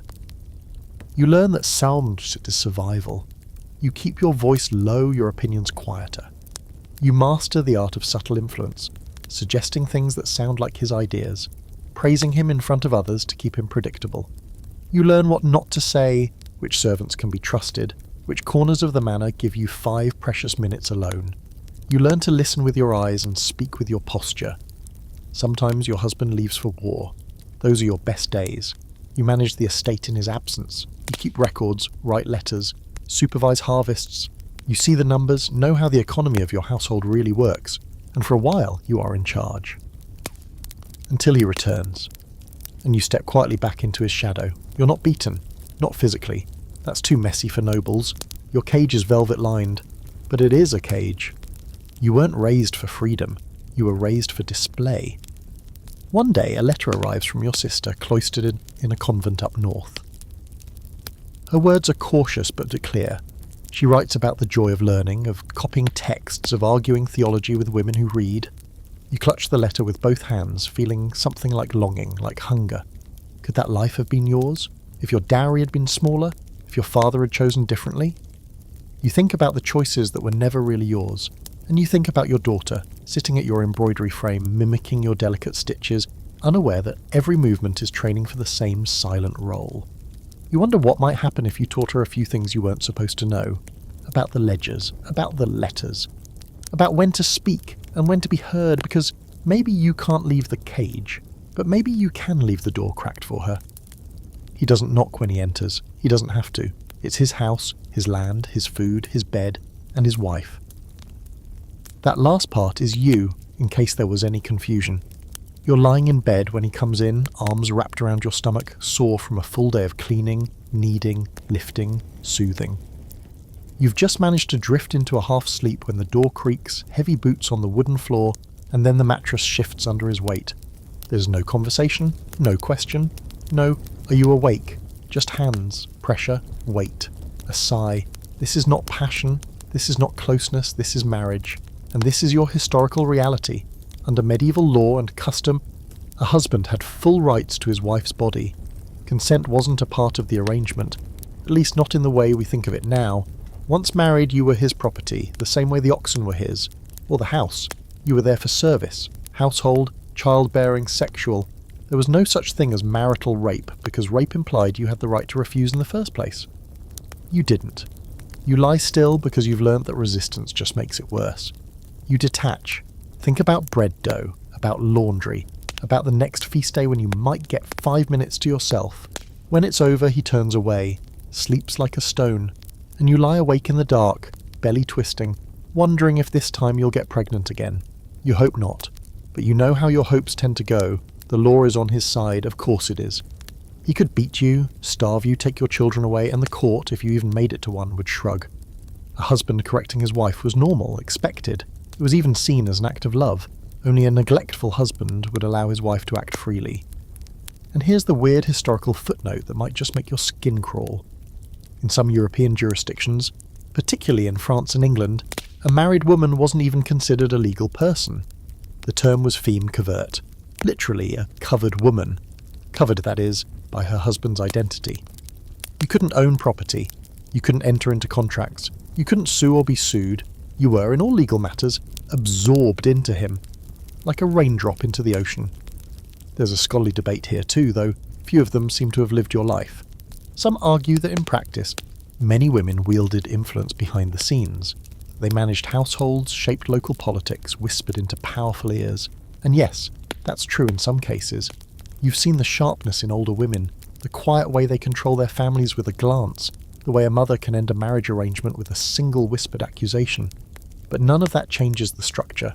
The system still says you are less. It just allows you a few cracks to slip through. And those cracks, they come at a cost. If your husband were to die, his brothers would have first claim over your children. You might be allowed to raise them, but not to keep them, not if a male relative decided otherwise. If you tried to run away, the church would excommunicate you and the village would close its doors. If you disobeyed, openly, that could be enough to lose everything. Because obedience isn't just a rule, it's your identity. Even your children don't really belong to you. Not in any lasting, secure way. You carry them, feed them, love them, but their fate, their future, their very existence belongs to their father. If he wants to send your son to train with a brutal lord 2 villages over, you smile and pack his things. If he decides to marry off your daughter at 12 to a man she's never met, you sew the veil yourself. And if you complain, if you cry or plead or protest, you're being hysterical. Another little side note. The medieval medical theory of hysteria was based on the belief that your uterus could literally float around your body and make you sick. You heard that right. Your womb was considered a mobile, a troublesome organ that needed constant discipline, usually in the form of pregnancy or sex. Otherwise it might cause madness. You keep that little gem in the back of your mind whenever you feel particularly defiant. It almost makes you laugh. Almost. Sometimes, when you're cleaning the hearth or folding worn shirts, you catch a glimpse of your reflection in a basin of water. You look older than your years. Your face is drawn, your eyes shadowed. You hardly recognise yourself. But somewhere behind those eyes, something still sparks. Not hope, maybe. That feels too extravagant. But awareness. You see the system, you see the game, and slowly you're learning how to play. You teach your daughters to be obedient, but clever. You show them how to hide strength in softness, how to offer advice like it's their husband's idea. You tell them the stories your mother told you, of queens who ruled behind the throne, of saints who defied death, of widows who thrived when the men were gone. You give them the tools to survive, even if you can't give them freedom. And you guard your sons, teach them to be kind even if the world mocks them for it. You plant little seeds of gentleness, unsure if they'll take root in the hard soil of manhood. You hope that's all you can do. Tonight, your husband is gone. Off on business or drinking or both. The house is quiet. The children sleep in their usual twisted heap. You sit by the hearth with your mending and allow yourself for just a moment to breathe. You think about what it would feel like to own your own name, to choose, to move through the world not as someone's wife, someone's daughter, someone's mother, but as yourself. Not property, not possession, person. The fire crackles. Outside a storm is coming. You can feel it in your knees, in your teeth. You pull the blanket tighter and return to your stitching. Red thread, soft fabric, something you can control even if it's small. You're tired, you're owned, but you're still here, and you're still yours, if only on the inside. He's dead. Just like that. No warning, no dramatic coughing fits or fevered goodbyes. One morning he went out to check the paddock, slipped on a whetstone, cracked his skull, and now he's lying under a linen sheet that you stitched yourself with his boot still muddy by the door. The priest came, said his words, sprinkled the holy water, and left just as quickly. The neighbours murmured their condolences. Your mother-in-law wept like she actually liked him, but you feel nothing, not grief, not relief, just a hollow kind of stillness, like the world has gone quiet in your ears. You sit by the fire, hands folded, heart too exhausted to figure out what to feel, and then, slowly, like sunlight creeping through shutters, you realise. You're a widow. You've become something rare in your world. A woman with potential. Because in the twisted logic of medieval law, your husband's death, while tragic in the eyes of the church and the community, has just elevated your legal standing. For the first time in your life, you're no longer owned. You're not automatically passed to another man, not yet anyway. You're not a virgin, not a child, not a wife. You're a widow, and that comes with power. Maybe not a sword or a title, but enough to matter. Here's your historical fact. Medieval widows had more rights than married women. Unlike feme covert status, which dissolved a married woman's legal existence into her husband's, widowhood often returned some of those rights. You could inherit land if the marriage contract allowed it. You could run a business, represent yourself in court, and even choose whether or not to remarry. In a world where most women were extensions of men, being a widow made you an individual again. Not that anyone celebrates your newfound agency. No, the village gives you looks, though she must have prayed for this looks. People whisper that you wore him out, that you're cursed, that your bed is still warm. The same people who pitied you last week now watch you like you're some kind of danger. Because a woman without a man, that's an unstable element, and who knows what she'll do next. Still, you don't care. You have things to tend to, children to feed, a house to maintain, a small patch of land that's technically yours, at least until the nearest male relative comes sniffing around. And you know he will. That cousin with too many teeth and a wife who keeps mysteriously vanishing into her embroidery. He came by yesterday to check on you. His eyes lingered too long on your collarbone. He offered to help manage things. You smiled, politely, but your hand rested on the kitchen knife the whole time. You're not letting go of this, not without a fight. Now for a strange but true aside. In some parts of Europe, particularly England and the Low Countries, widows were allowed to wear specific colours to mark their status, usually black or dull grey. But some chose white, mourning white. Not because it was pure, but because it was ghostly. It said, "I am no longer what I was, and I am not yet what I'll become." You consider sewing yourself a white veil, not for mourning, for rebirth. The scholarly debate here gets interesting. Some argue that widows became powerful figures, often more independent than unmarried women, or even some wives of lords. Others push back, saying that any power they had was heavily conditional, still bounded by law, by custom, by family pressure to remarry. Some widows thrived. Others were forced into convents, cornered into second marriages, or accused of witchcraft when they refused to give up control. You think about all of this while you sort your husband's things, his cloak, his boots, his flask, still sticky with the old ale. You burn the worst of it. Keep the useful bits. You move his bedroll to the corner, clear the space beside the hearth. For the first time in years, you spread out when you sleep. Take up the whole bed, and it feels strange, luxurious, like you're stealing from yourself. Days pass, then weeks, and you start to notice something. People come to you now, not through him, through you. The cooper's wife asked your advice about a leaking roof. The reeve sends a boy to collect taxes and addresses you by name. For once, your name carries weight. Maybe not respect, but acknowledgement. You're seen. You begin to keep records quietly in a small stitched book you traded for eggs. You track who owes you what, who helped you when you needed it, who looked away. You've taught yourself a few more letters, enough to write your own name at least. You practice in the dirt with a stick, then transfer it to parchment when no one's looking. You've even started thinking about money. Not much of it, of course. Just a few coins left behind and what little you can earn from selling eggs, herbs and thread. But it's yours. You hide it under the floorboard, wrapped in cloth, like a secret spell. You don't touch it. Not yet. Just knowing it's there is enough. A safety net. A whispered possibility. Of course the pressure is mounting. The priest drops hints about remarriage. The local widower, old and wheezing but rich, sends his daughter to bring you gifts. Apples, salt, a piece of lace. You accept them all with a smile and a thank you. But inside you're drawing boundaries. Quiet lines no one can see. Because for the first time in your life you're not surviving under someone. You're surviving as yourself. And yes, the freedom is fragile, conditional, temporary, but it's reasonable, it's yours. You guard it like a flame cupped between trembling hands, not just for you, for every girl in your house watching, every daughter who's learning what it means to live in a woman's body. You want them to remember this, the moment their mother stood alone, unclaimed, unowned, and still standing. The men may not remember your name, the scribes may not record your deeds, but you'll write them down yourself, in the margins if you must, in secret, but always in ink. It starts like a cramp. Not the usual kind, not the quiet nagging pain you've grown numb to over years of bleeding, birthing, bending. This one grabs you low in the belly, sharp and sudden, making your knees buckle as you're stirring the stew. You clutch the table and wait for it to pass. It doesn't.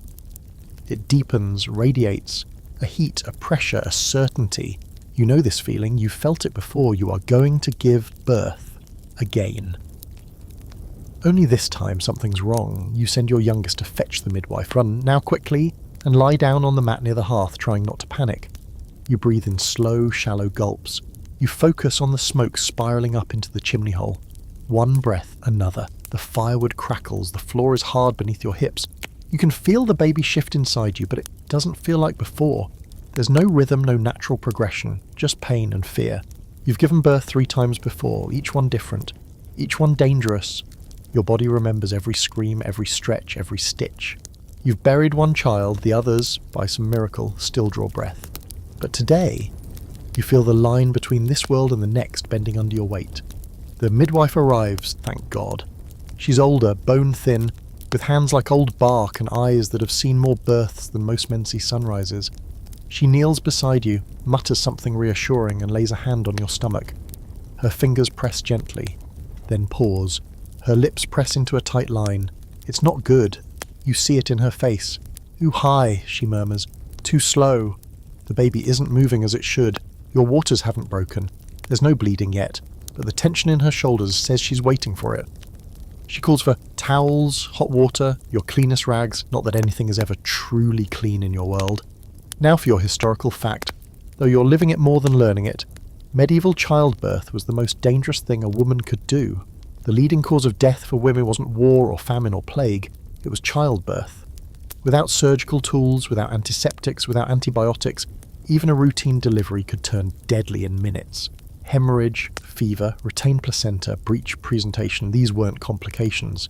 These were normal, and still you breathe. The pain intensifies, you cry out. Your eldest daughter, barely 10, hides behind the table, hands over her ears.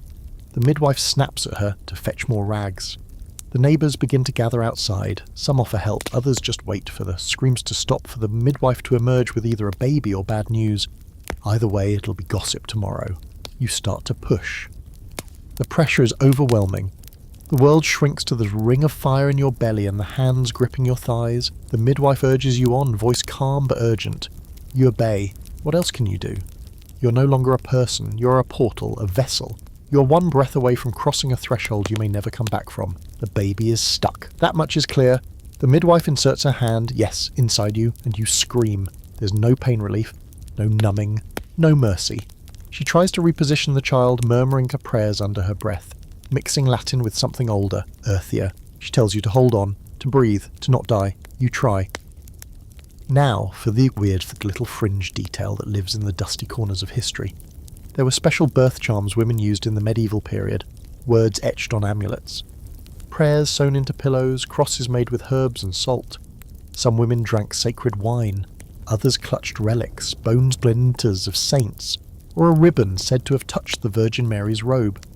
Some midwives whispered spells, others just held their breath and hoped. The line between medicine and magic was blurrier than most want to admit. You don't have a relic, you don't even have wine, just the taste of blood in your mouth and the sound of the midwife praying under her breath. The baby finally crowns. You push harder than you think you can, and in one awful, tearing moment, the child emerges. It's silent. Everyone freezes. You barely hear your own breathing, just the midwife rubbing its back, shaking it gently, whispering to it. Then finally a gasp, a wail. The room exhales, you cry. Everyone cries. But the bleeding starts immediately. You feel it, a rush of warmth, then more, then too much. The midwife's hands are suddenly frantic. She shoves rags between your legs, presses down on your stomach. You groan in pain. It's not over. She mutters about the afterbirth, about tearing, about stopping the flow. You hear her say the word womb like it's the problem, the villain of the piece. And maybe it is. Here comes the scholarly debate. Some argue that midwives in the medieval period were remarkably skilled, passed down knowledge, years of experience, even early forms of hygiene and suturing. Others believe they were working in the dark, helpless, without real medical training. The truth? Probably both. Women saved each other when they could. But they were fighting nature, illness, and superstition, with nothing but linen, herbs, and sheer determination. You drift, in and out. The room tilts, the firelight dances on the walls like spirits come to take you. You feel cold even as you sweat through your clothes. The baby, your baby, is wrapped and placed on your chest. Tiny, alive, yours.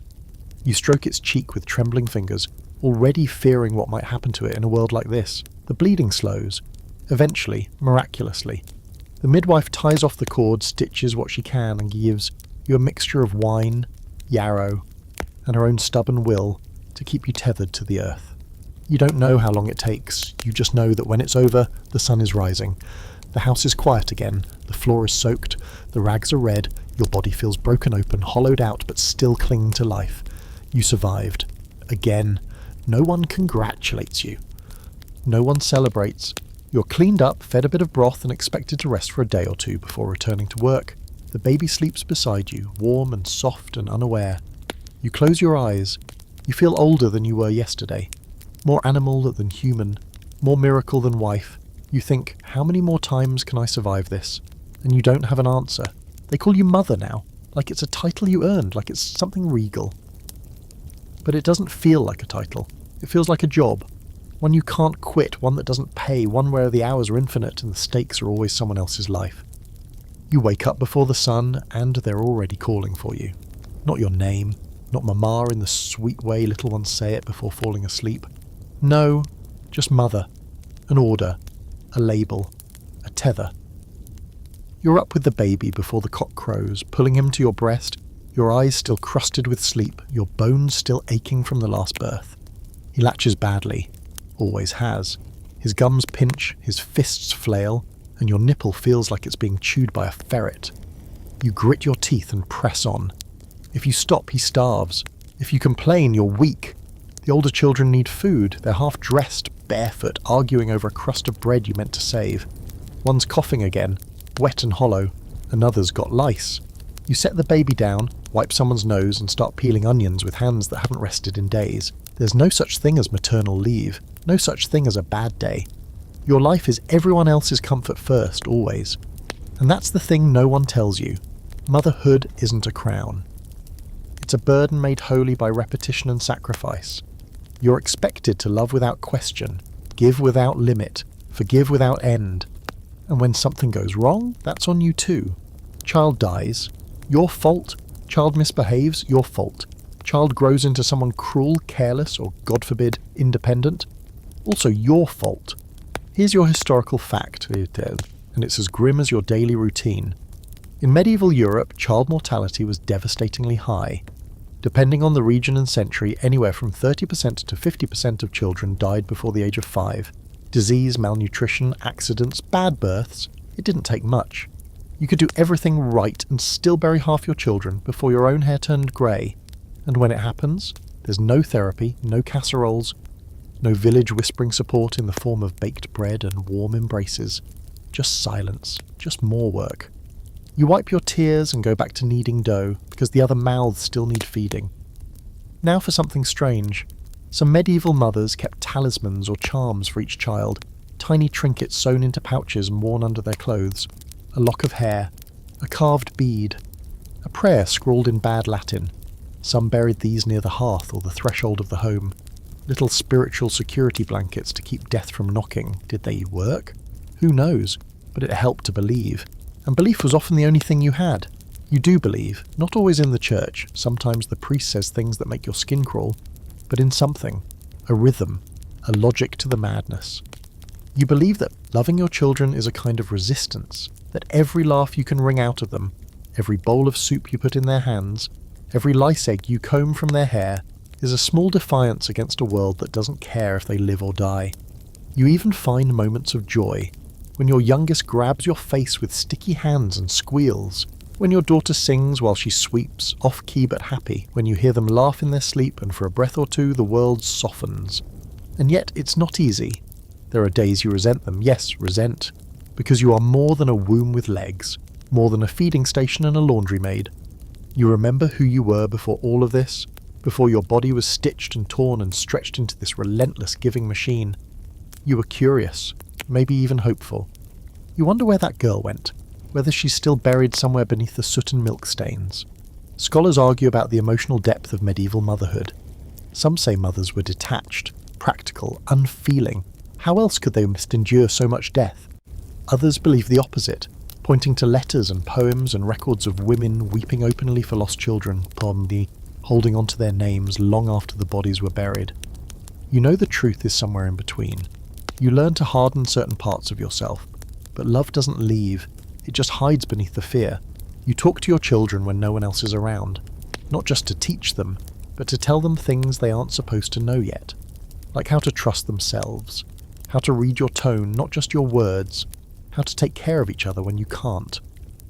You teach them little spells of survival, how to stretch soup with stale bread, how to play quiet when someone angry is nearby, how to cry into the pillows so no one thinks you're being dramatic. And you never stop working. Even when they're sleeping, you're patching clothes, boiling rags, checking for fevers. If you rest, things fall apart. And if things fall apart, you are blamed. So you carry it, all of it, in your arms, in your back, in your teeth. The baby wakes again, hungry. You lift him with one hand while stirring the pot with the other. You balance him on your hip like you've done 1,000 times, even though your bones scream with every shift in weight. He whines, then settles. You kiss his forehead and mutter something soft into his hair. He won't remember it, but you say it anyway, because you're not just raising children. You're raising survivors, humans built from endurance and scraps of hope. You don't have time for poetry, but every word you say to them is a verse. Every meal you make is a prayer. Every time you hold them close is a kind of hymn. And when the world sees you, if it ever does, it won't see any of that. It'll just call you mother. Like it's simple, like it's small, like it's not everything. It's the 5th day of summer and already the air feels thick enough to drown in. The sun is cruel and your dress, 3 layers of linen and wool, clings to your back like damp parchment. You're sweating through everything, even your veil. and the salt stings your eyes as you bend to weed the garden. It's not a vanity project. This is food. This is survival. But your mind drifts, again, to how you must look. And not because you care, because others do. You've been taught since girlhood that your appearance is a moral issue. Beauty isn't just beauty, it's virtue, it's discipline, it's fate. If you look too plain, no one will want you. If you look too lovely, everyone will blame you. And yet, you're supposed to try just enough. So you pluck your eyebrows, not all the way, just to keep from looking wild. You rub rose petals on your cheeks when you can spare them, though the colour fades before midday. And sometimes, when the stars are merciful, you dab a bit of lard and crushed herbs behind your ears to cover the scent of sweat and fear, but deep down you know it doesn't matter. Because no matter what you do, you're never beautiful in the right way. Here's your historical fact. Medieval beauty standards for women were shockingly specific. A high forehead was desirable, so much so that women often plucked or shaved their hairline to create the illusion of a longer brow. Pale skin was essential, since tan skin meant you worked outdoors like a peasant.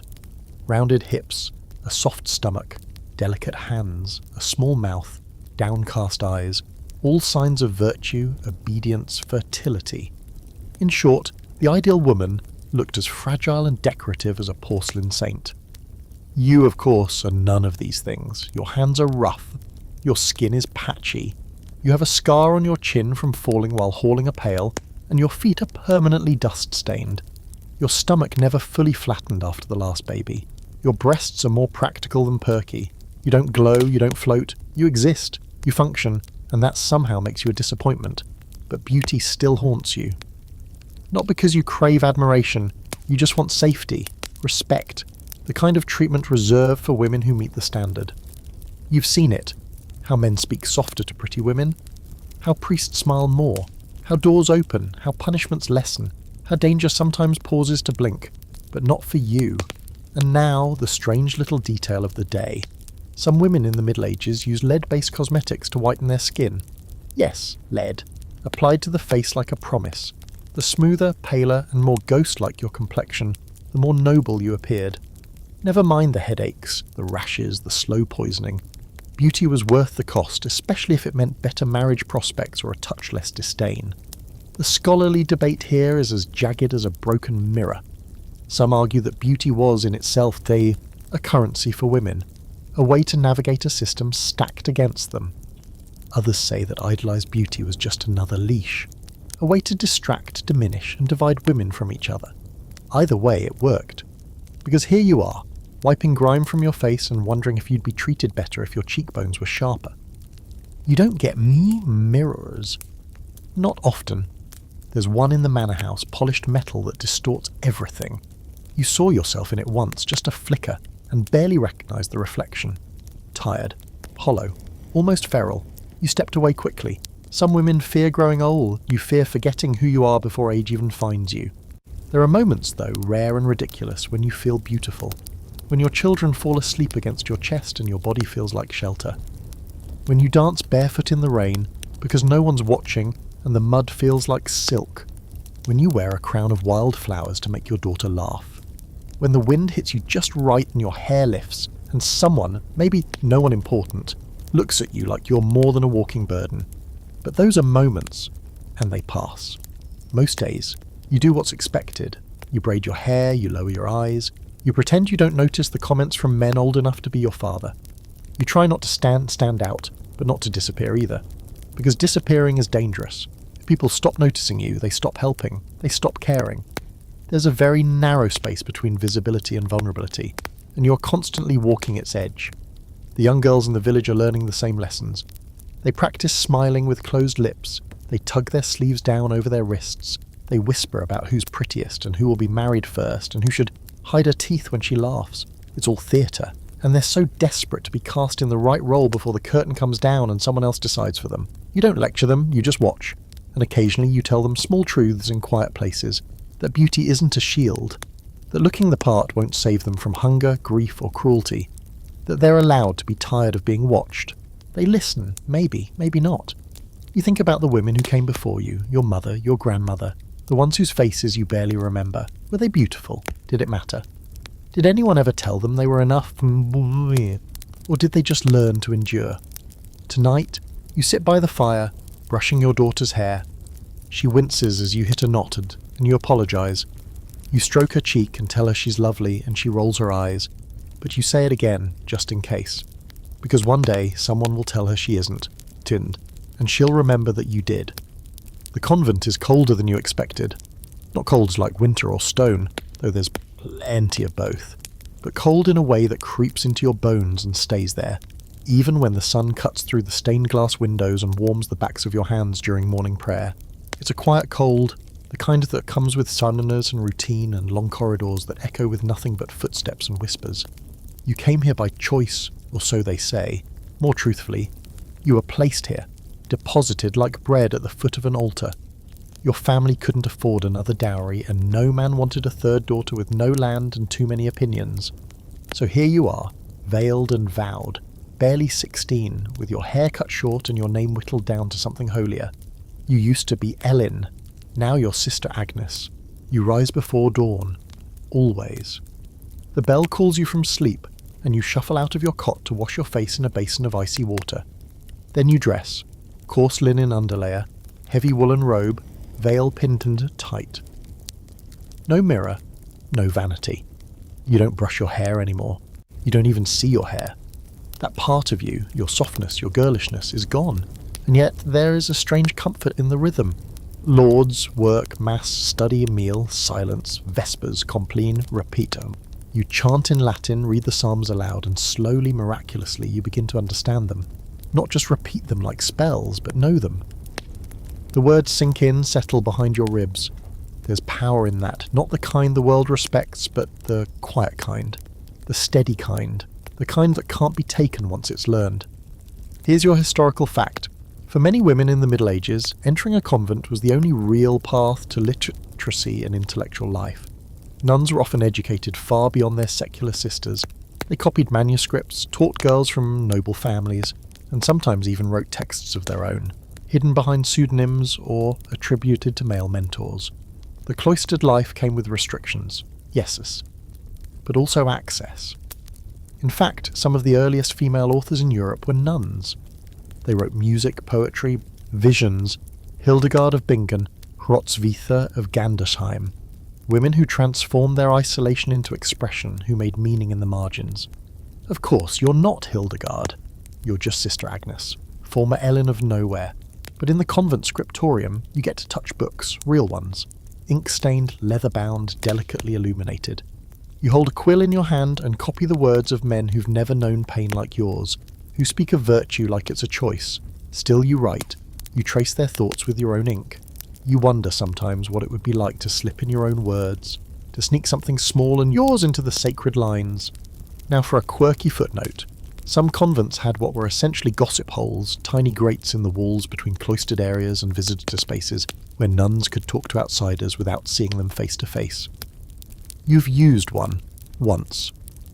A young woman from the village came to confess something she wouldn't say to a priest. You didn't give her advice, your vows forbid it, but you listened. That in itself felt sacred. There's a scholarly debate here too, naturally. Some claim that convents were empowering spaces for women, a rare haven where they could think, create and live outside male control. Others argue that these places were just gentler prisons, a socially acceptable way to dispose of unwanted daughters. Both are true. It just depends on who you are when you enter, and whether you ever get to leave. Some sisters came here willingly. They pray with fire in their eyes. Others are bitter, always watching the door. One girl tried to run once, scaled the wall in her nightgown, broke her ankle, was brought back by 2 monks who wouldn't meet her eyes. She was silent for months after that. Now she chants like the rest of you, but her voice never rises above a whisper. You wonder what life outside looks like now, if the fields are still muddy, if the village boys still throw rocks at crows, if your sister ever married that smith with the wandering eye. You wonder if your mother misses you, if she feels guilt or relief. Some days you feel free here. You walk in the garden alone, say prayers no one hears but the wind, read psalms until the margins blur. Other days the walls close in. The silence becomes a scream you can't answer. You feel your body wasting, hungering for touch, for softness, for colour, Everything here is grey, beige, brown. Even joy feels muted. There's a girl in the convent who sings when she thinks no one is listening. You are always listening. Her voice is soft but rich, round like a pear in autumn.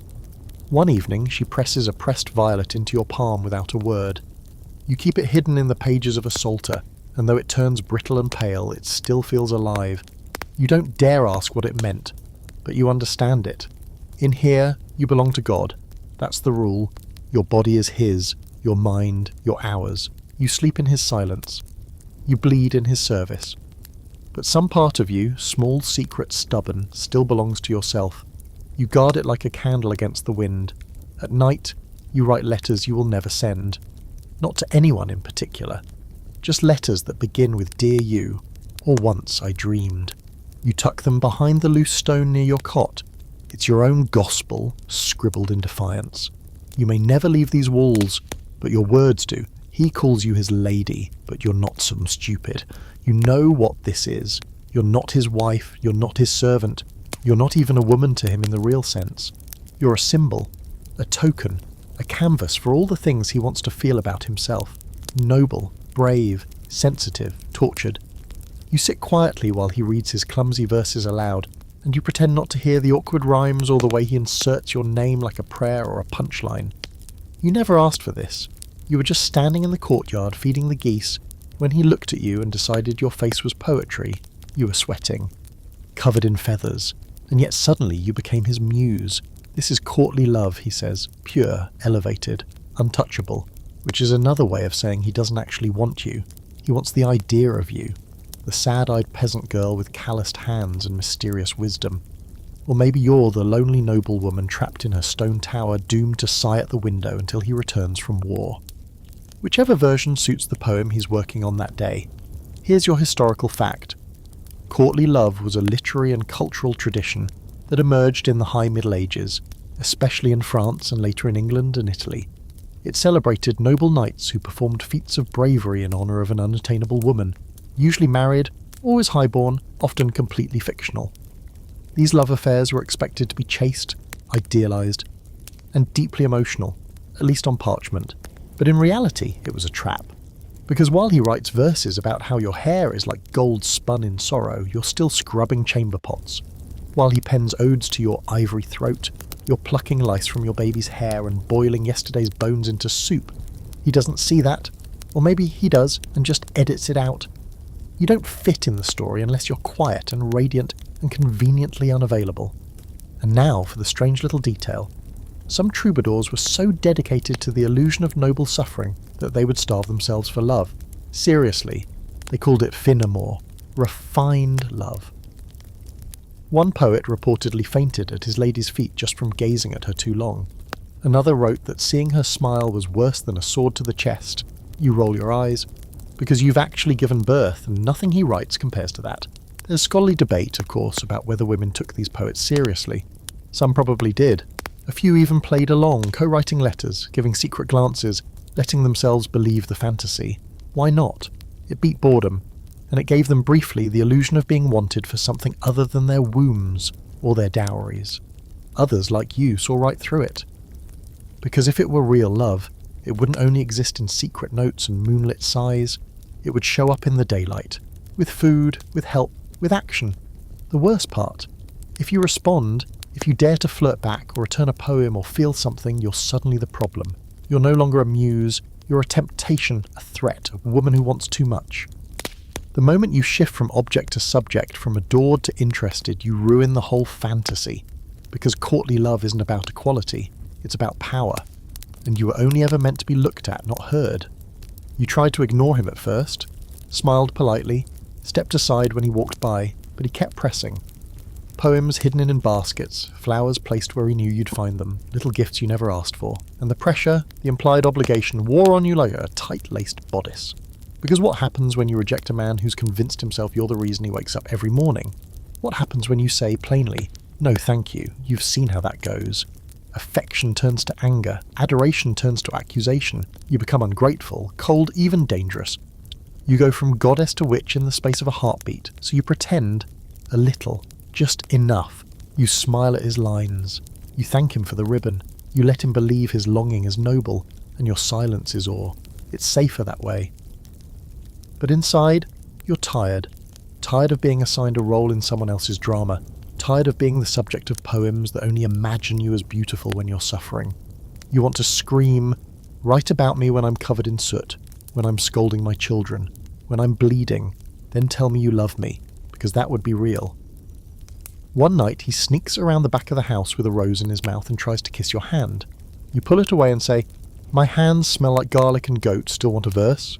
He laughs, awkward, doesn't try again. You think maybe he's embarrassed. Maybe he's finally realizing you're not a dream to write about. You're a woman, alive, messy, complicated. The next week his poems are about someone else. Good. You keep the ribbon though. Not because it meant anything, but because it's silk, and silk is hard to come by. You'll use it to tie your daughter's hair. You won't tell her where it came from. Just that once a man tried to write her mother into a story that didn't fit, and her mother climbed right out of it. You're standing in a doorway, arms crossed, lips tight, while a man you've never met picks apart your family's future like a roast duck at a feast. He's not even speaking to you, not directly.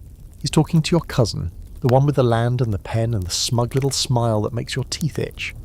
You're 3 feet away, alive, breathing, watching this entire conversation unfold about your inheritance, and yet somehow you're not in the room. Not legally, not officially, not where it matters, because you're a woman, and women don't own land, not unless there's no one else left to give it to, not unless the men are dead or monks or mysteriously missing. Then, and only then, the law might squint at you and say, "Fine, you can hold it for now, like you're a custodian of something too heavy for your weak little hands. Temporary, conditional, always revocable." Here's your historical fact. In most parts of medieval Europe, women couldn't inherit land directly if there were surviving male relatives. Primogeniture, inheritance by the eldest son, ruled the day. Even in cases where the father died without sons, the land often passed to the nearest male cousin, uncle, or even some half-forgotten nephew on the other side of the country. Daughters were given dowries, gifts, not rights, and once you were married, even that property transferred to your husband. And that's what this is about. Your father is gone, no brothers, just you. You've worked the land since you were old enough to carry a bucket. You've planted, harvested, bled on this soil. You know every ridge, every stone, and now they're deciding whether your husband will be allowed to hold it on your behalf, or if they'll give it to your cousin instead. As if either of them ever milked your cows or mended your fences, you clench your fists and say nothing, not because you're obedient, but because speaking now would give them the satisfaction of reminding you that your voice doesn't count here. They know it, you know it, and the land knows it. 2. The strange historical quirk. In certain parts of medieval Wales and Ireland, women could inherit land, but only under extremely specific circumstances, and usually with a ticking clock attached. In some cases, a woman who inherited had to marry within a year or risk losing everything.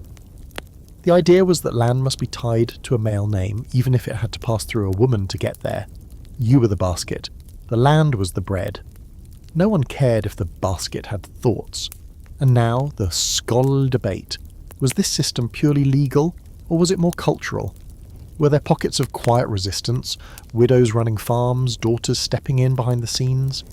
Some historians argue that women had more control than the law admitted, that communities valued competence over gender when it really mattered. Others argue that even when women managed property, they did so under a cloud of suspicion, with every decision second-guessed and every success quietly attributed to some nearby man. You know how it plays out because you've lived it. When the harvest is good, it's luck. When it fails, it's your fault. If a neighbour's ox strays onto your field and tramples your barley, it's because you don't know how to fence properly. If you try to complain, the reeve sighs and reminds you that the land isn't technically yours. And if you push, if you insist, then you're difficult, then you're causing trouble, then you're whispered about in the churchyard, and next thing you know, the priest is giving sermons on the dangers of prideful women. You've seen it before. A woman who dares to claim her rights becomes a woman who thinks she's better than everyone else. And we know how stories like that end. Still, you don't back down. You learn to maneuver, to speak through your husband if you must, to hold your tongue at the right moment and let others think they're making the decision. You smile when you're supposed to. And then, when no one's looking, you sign the barter agreements yourself. You walk the fields, you hire the help, you run the land, and when your cousin finally leaves, empty-handed, grumbling, You allow yourself one brief moment of satisfaction. You didn't win, not really, but you didn't lose everything either. Your husband, bless his dull and mostly obedient heart, managed to follow your lead just well enough to make it stick. The deed is still in his name, but the house, the animals, the ground, that's yours, everyone knows it, no one will say it. One night as you mend a torn sleeve by candlelight, your eldest daughter asks, "Well, Mama, when you die, will I get the house?" You pause. You look at her, the same sharp cheekbones as your grandmother, the same fire in her voice, and your heart cracks a little, because you want to say yes.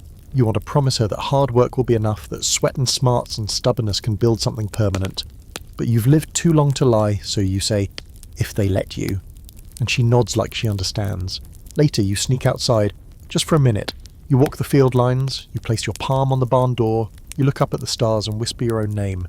Your name, not your father's or your husband's. And you swear just once that you will not vanish. That this land will remember you, even if the records don't. That one day, maybe, your daughter won't need permission to hold what was always hers to... You open your mouth to speak and feel the pause hit the room like a dropped plate. Conversation slow, heads tilt, eyebrows twitch. It's not what you said, it's that you said anything at all. A woman with thoughts, and worse, a voice, that's already crossing the line. You don't raise your volume, you don't wave your hands or stand on a stool or shout. You simply ask a question, something harmless, something useful, about the price of grain, or how the new tax will affect the mill. You're met with silence, and then the low chuckle of a man who says, "Let the men worry about that, la love." There it is, the moment that tells you exactly where you sit in this world, just below serious. Just outside credible, your decoration, labour, background noise, speak too little and you're a fool. Speak too much and you're a problem. Say something clever and you're suspicious. Say something challenging and you're dangerous. Here's your historical fact. Medieval women were largely excluded from public speech, especially in courts, councils or religious authority. Canon law dictated that women should remain silent in church. Women couldn't preach, couldn't give testimony in many legal settings, and were often barred from guild meetings. Speaking wasn't just discouraged, it was policed. A woman with opinions was considered unfeminine. A woman who voiced them? Unholy. And the root of all this? Eve. Gin. Always Eve. She spoke to the serpent after all, she used her voice and doomed us all, and that was the lesson. A woman's voice is temptation, corruption, chaos with the pretty mouth. In your village, it's not formal law that keeps you quiet. It's custom, repetition, shame. You've learned to hesitate before you speak, to soften every statement with a question. I might be wrong, but... or, don't mind me, but I thought... You laugh when you're not amused. You nod when you disagree. You take up as little verbal space as possible. And when you don't, you're corrected. Not always with cruelty. Sometimes it's just a look, a smile that doesn't reach the eyes. Sometimes it's your husband clearing his throat when you start to answer a guest's question. Sometimes it's the priest reminding the congregation that a virtuous woman is silent and meek. Now for the strange little fringe detail. In some medieval towns, especially in England, there was an actual punishment called the scold's bridle. Imagine a metal cage for the face with a bar that pressed down on the tongue. It was placed on women who were deemed too loud, too argumentative, too mouthy. The goal wasn't pain exactly, it was humiliation. They were paraded through the streets, the metal freezing their lips into silence. You don't forget stories like that. There's academic debate, of course. Some argue that women had more voice than we think, through song, through private letters, through storytelling and domestic teaching. And yes, you've seen that power. You've told stories to your children, woven warnings into lullabies, taught your daughter how to measure her words like gold. You don't always speak in public, but you speak where it matters. Still, you dream of more. You imagine standing in the centre of the market and telling the truth. Just once, saying what's wrong, naming what's broken, not in a whisper, not with a giggle or a polite apology, just standing up and saying it with your whole chest. You wonder what it would feel like. You get a taste of it one day when the baker tries to short you again. This is the third time he's given you half the weight of flour you paid for. He grins as he slides the sack across the counter, already turning to the next customer. And for once, your anger doesn't wait for permission. "No," you say, "that's not right." He freezes. The room goes quiet. You point to the scale, to the missing handfuls. Your voice doesn't shake. You don't shout. You don't smile. You simply exist, audibly. Someone mutters, "Careful, she's bold." Someone else whispers, "She's had too much wine." but the baker gives you the rest of your flour. You walk home, heart pounding. It's not victory exactly, but it's not nothing. Later that night, you stare into the fire, replaying the moment. You think about how small your voice must have sounded, and how large it felt. You think about all the times you stayed quiet, bit your tongue, swallowed your thoughts, how many pieces of yourself you've tucked away so you wouldn't cause discomfort. You wonder how many other women are doing the same, carrying full conversations in their heads, practicing sentences they'll never say. You remember your grandmother, how she never spoke above a murmur, how she used to whisper advice under her breath, like it was a sin to be wise. You remember the time she told you, "Don't let them make you quiet." You were too young to understand. Now you do. You teach your daughters to speak with purpose, not always loudly, but clearly. You ask them their opinions and listen when they give them. You don't correct their tone. You don't soften their words. You let them take up sound.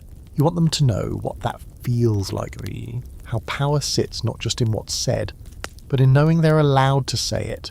You may never give a speech. You may never stand in a courtroom or a chapel or a council hall, but your words are still yours. Hard-earned, carefully kept. Not for approval, not for applause, just to reclaim the space where your voice was stolen. Because silence was never your nature. It was a lesson, and now you are unlearning it. You press your palms into the dirt, trying to staunch the blood pooling beneath a boy no older than 15. His leg is split open to the bone, the skin shredded like wet cloth. He's sobbing and shaking, snot running from his nose, whispering prayers he barely remembers. His mother wails nearby, held back by neighbours who've seen too many injuries like this.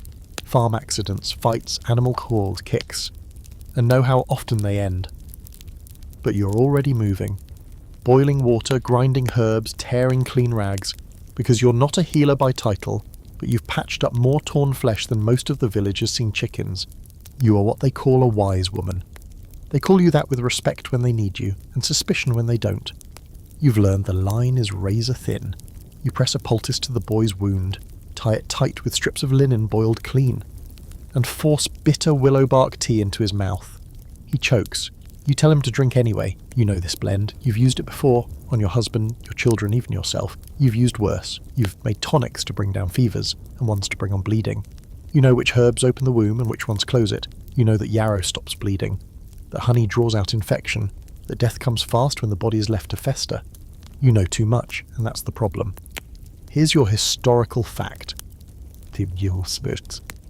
Across medieval Europe, female healers were a necessity. In villages and towns alike, they handled childbirth, injuries, illness, and death. They used herbs, poultices, prayers, and sometimes charms. For centuries they were trusted. But as male-dominated institutions, universities, the church, professional guilds took control of medicine, women were increasingly pushed out. What had once been healing became, in the eyes of scholars and priests, superstition, dangerous, unholy. And then came the burnings, the quirky, brutal detail. Some midwives were required to carry licenses issued by the church, documents stating they had been examined and approved by male clerics. Without this slip of parchment, their work could be considered heresy. Imagine that. Your hands could bring life into the world 50 times, but unless a priest said you were good enough, you were a criminal. Or worse, a witch. That's the word always hovering over you now. Witch. It doesn't matter that you've never cursed anyone, never danced naked under the moon, never brewed anything but healing. It's not about what you've done. It's about what they fear you can do. A woman with knowledge is always dangerous, and a woman with knowledge of the body, unforgivable. Scholars argue whether witch trials were rooted more in misogyny, religious fervour, or social control. Probably all three. But you don't need a university degree to understand what's happening. You've watched neighbours turn on each other the moment something goes wrong. A baby dies in the night. Must be the woman who helped deliver it. A cow stops giving milk. Must be the widow who lives alone. A man grows weak, limp, pale. Never mind the mould in his bread or the water in his lungs. Blame the woman with a herb pouch and too many opinions. You've kept your head down for years. Shared your remedies freely. Smiled at the priest. Crossed yourself in public. You've even pretended not to know things. Let others take credit for your cures. Let the midwife claim she saved a child you brought back from the brink with your own hands. But lately the air has shifted. The harvest failed last year. People are hungry, angry, looking for someone to blame. Last week they dragged a girl from 2 villages over to the town square. Said she put a hex on her master's pigs. She was 16, didn't scream once. Her mother watched with her mouth clamped shut so hard her teeth cracked. The priest lit the fire himself, and you were there. You didn't cry, you didn't run, you stood in the back and didn't blink. Because you knew. You know they're watching you now. You know the wrong word, the wrong tonic, the wrong death, and you could be next. You start hiding your tools. You bury the stronger herbs. You burn your notes. You even stop treating certain people. Too public, too risky. You hate yourself for it. But your children still need you. One night, a woman you barely know knocks at your door, soaked from the rain, begging for help. Her baby won't nurse. His lips are blue. His breathing thin. You don't ask questions. You just grab the mint oil and warm cloths and pray with your hands. He lives, she cries. And she promises to tell no one. That's how it is now. Whispers, secret visits, coins passed in shadows. You've become both a miracle and a risk, respected and reviled, the safest choice and the easiest target. And still you help. You don't know how not to, because your knowledge came from women before you, from whispered instructions while kneading bread, from chants passed through pain, from watching tipped death and learning how to bargain with it. You dream of a place where healing isn't suspicion, where women don't have to choose between helping and hiding, where knowledge is a blessing, not a noose. But you don't live in dreams, you live here, in a village where the people you save might burn you tomorrow, where your hands are praised one day and feared the next, where your wisdom is a loaded weapon that might explode in your own face. And still every morning you open your door. Because someone's always knocking. You hear the hoofbeats before you see the dust. Fast, sharp, too many to be normal traffic. Someone shouts, and then everything changes. The village shifts from its usual slow murmur into sudden motion. Doors slamming, chickens scattering, mothers pulling children inside. You grab your youngest by the wrist and run for the back room. Heart already thudding before you even know why. But you do know why, because every few years it happens. The crusade rides through again. They come like storms, loud, shining, chaotic. Banners flapping, armour gleaming, sweat steaming off their horses. To them your village is just a place to rest, refill, maybe grab a few extra supplies donated to the cause. They don't ask, they never do. Some are polite, some offer coins, some just take what they want and dare you to object. And you, like most of the women here, have learned to make yourself small when they arrive. The men say it's holy work. Fighting in the name of God, reclaiming sacred lands, purifying souls. They say the crusades are glorious. But to you? To the women left behind, left unprotected, left picking through the wreckage? It feels less like glory and more like being trampled by someone else's idea of righteousness. Here's your historical fact. During the various crusades between the 11th and 13th centuries, the call to arms disrupted life across Europe. While knights and lords marched off to foreign battlefields, they left behind villages full of women, children and the elderly to fend for themselves. The ripple effects were massive. Loss of labour, increased taxes, famine, and this ever-present risk of violence from both passing soldiers and lawlessness in their absence. You don't get to join, you don't get to fight. You're not even asked. But you do get to deal with what happens when an army rides through. You've seen it before. The last time, 2 young girls went missing for 3 days. One came back bruised. The other was never found. No one said a word. You all knew it was the soldiers, but they were gone by morning. And besides, who would listen to a girl's word against a man with a sword and a cross on his chest? Now here's the strange, nearly forgotten truth. Some women did go on crusade. Not officially, of course, nor as knights or soldiers. But they followed their husbands or brothers as camp followers, cooking, cleaning, nursing the wounded. Some even fought disguised as men. A few noblewomen sponsored crusades, using their wealth to send others in their place. But for the most part, women were expected to stay home, to pray, to wait, to endure. And while they waited, the world kept crumbling. Scholars still debate the impact of the Crusades on women's lives in Europe. Some argue it gave women unusual freedom, forced to manage estates, run farms, lead households in the absence of men. Others say the burden was unbearable. Economic strain, social isolation, legal confusion. You've lived both sides.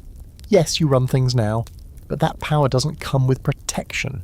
If something goes wrong, no man steps forward to defend your choices. You're still held accountable for everything, even things beyond your reach. Back in the house, you bar the door. It won't do much good if someone decides to break it, but it makes you feel like you're doing something.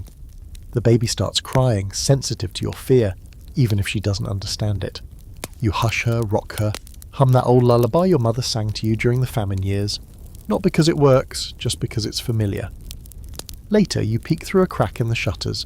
The soldiers are drinking from your neighbour's well, helping themselves to bread.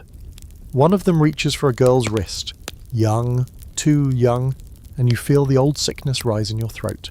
The girl's father steps forward, shaking, hands open in supplication.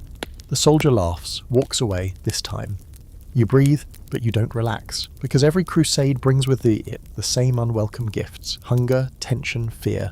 And when they leave, you're left with less food, less safety, sometimes fewer neighbours. You remember when your own husband marched off years ago, swollen with pride and nonsense about honour.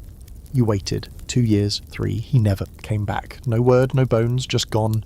And you got no pension, no sympathy, just a widow's label and a cart full of debts. You rebuilt. But you never forgot what his glory cost you. Now when young men talk about joining the next holy war, you say nothing, you don't argue, you don't plead, you just look at their mothers, their sisters, and wait for the understanding to settle in. That night, the soldiers camp in the field, you barely sleep. Every creak of wood, every howl of wind sounds like a boot on the step. You keep the fire low and the knives within reach. Your children sleep in a pile on the floor. You watch them breathe. In the morning, the soldiers are gone. They leave behind torn earth, missing hens, and a quiet so loud it hums. You step outside, feel the sky pressing down like a weight. You and your neighbours clean up again. You count your losses. Your daughter finds a discarded belt shiny with metal studs. She thinks it's treasure. You take it gently from her hands and throw it into the fire. Because this isn't a story about heroes, not for you. You've learnt that war doesn't care about the banners or the causes or the prayers. It cares only about who is left to sweep the ashes and bury the bodies. And more often than not, that's you. You, with your hands stained red. Not with blood from battle, but from scraping burnt bread out of an oven while soldiers steal your peace in the name of salvation. The smell hits you first, sour, metallic, thick like wet wool left in the sun. Then the silence. Not the normal kind, not the gentle hush of early morning, but a heavy, unnatural stillness. No carts clattering, no church bell, no children shouting over stolen apples, just wind and the distant cough of someone who doesn't have long, it's back. You don't need anyone to tell you. You've seen enough to recognise the signs, the empty stalls, the black cloths tied to doorposts, the way people cross themselves with frantic urgency, the way mothers clutch their children too tight like they can hold the sickness at bay with sheer will. The plague has returned. You hoped maybe this year would pass without it, that the stories from the next village over were just rumours, there the rats wouldn't reach you, that the gods or God or someone would spare your corner of the world.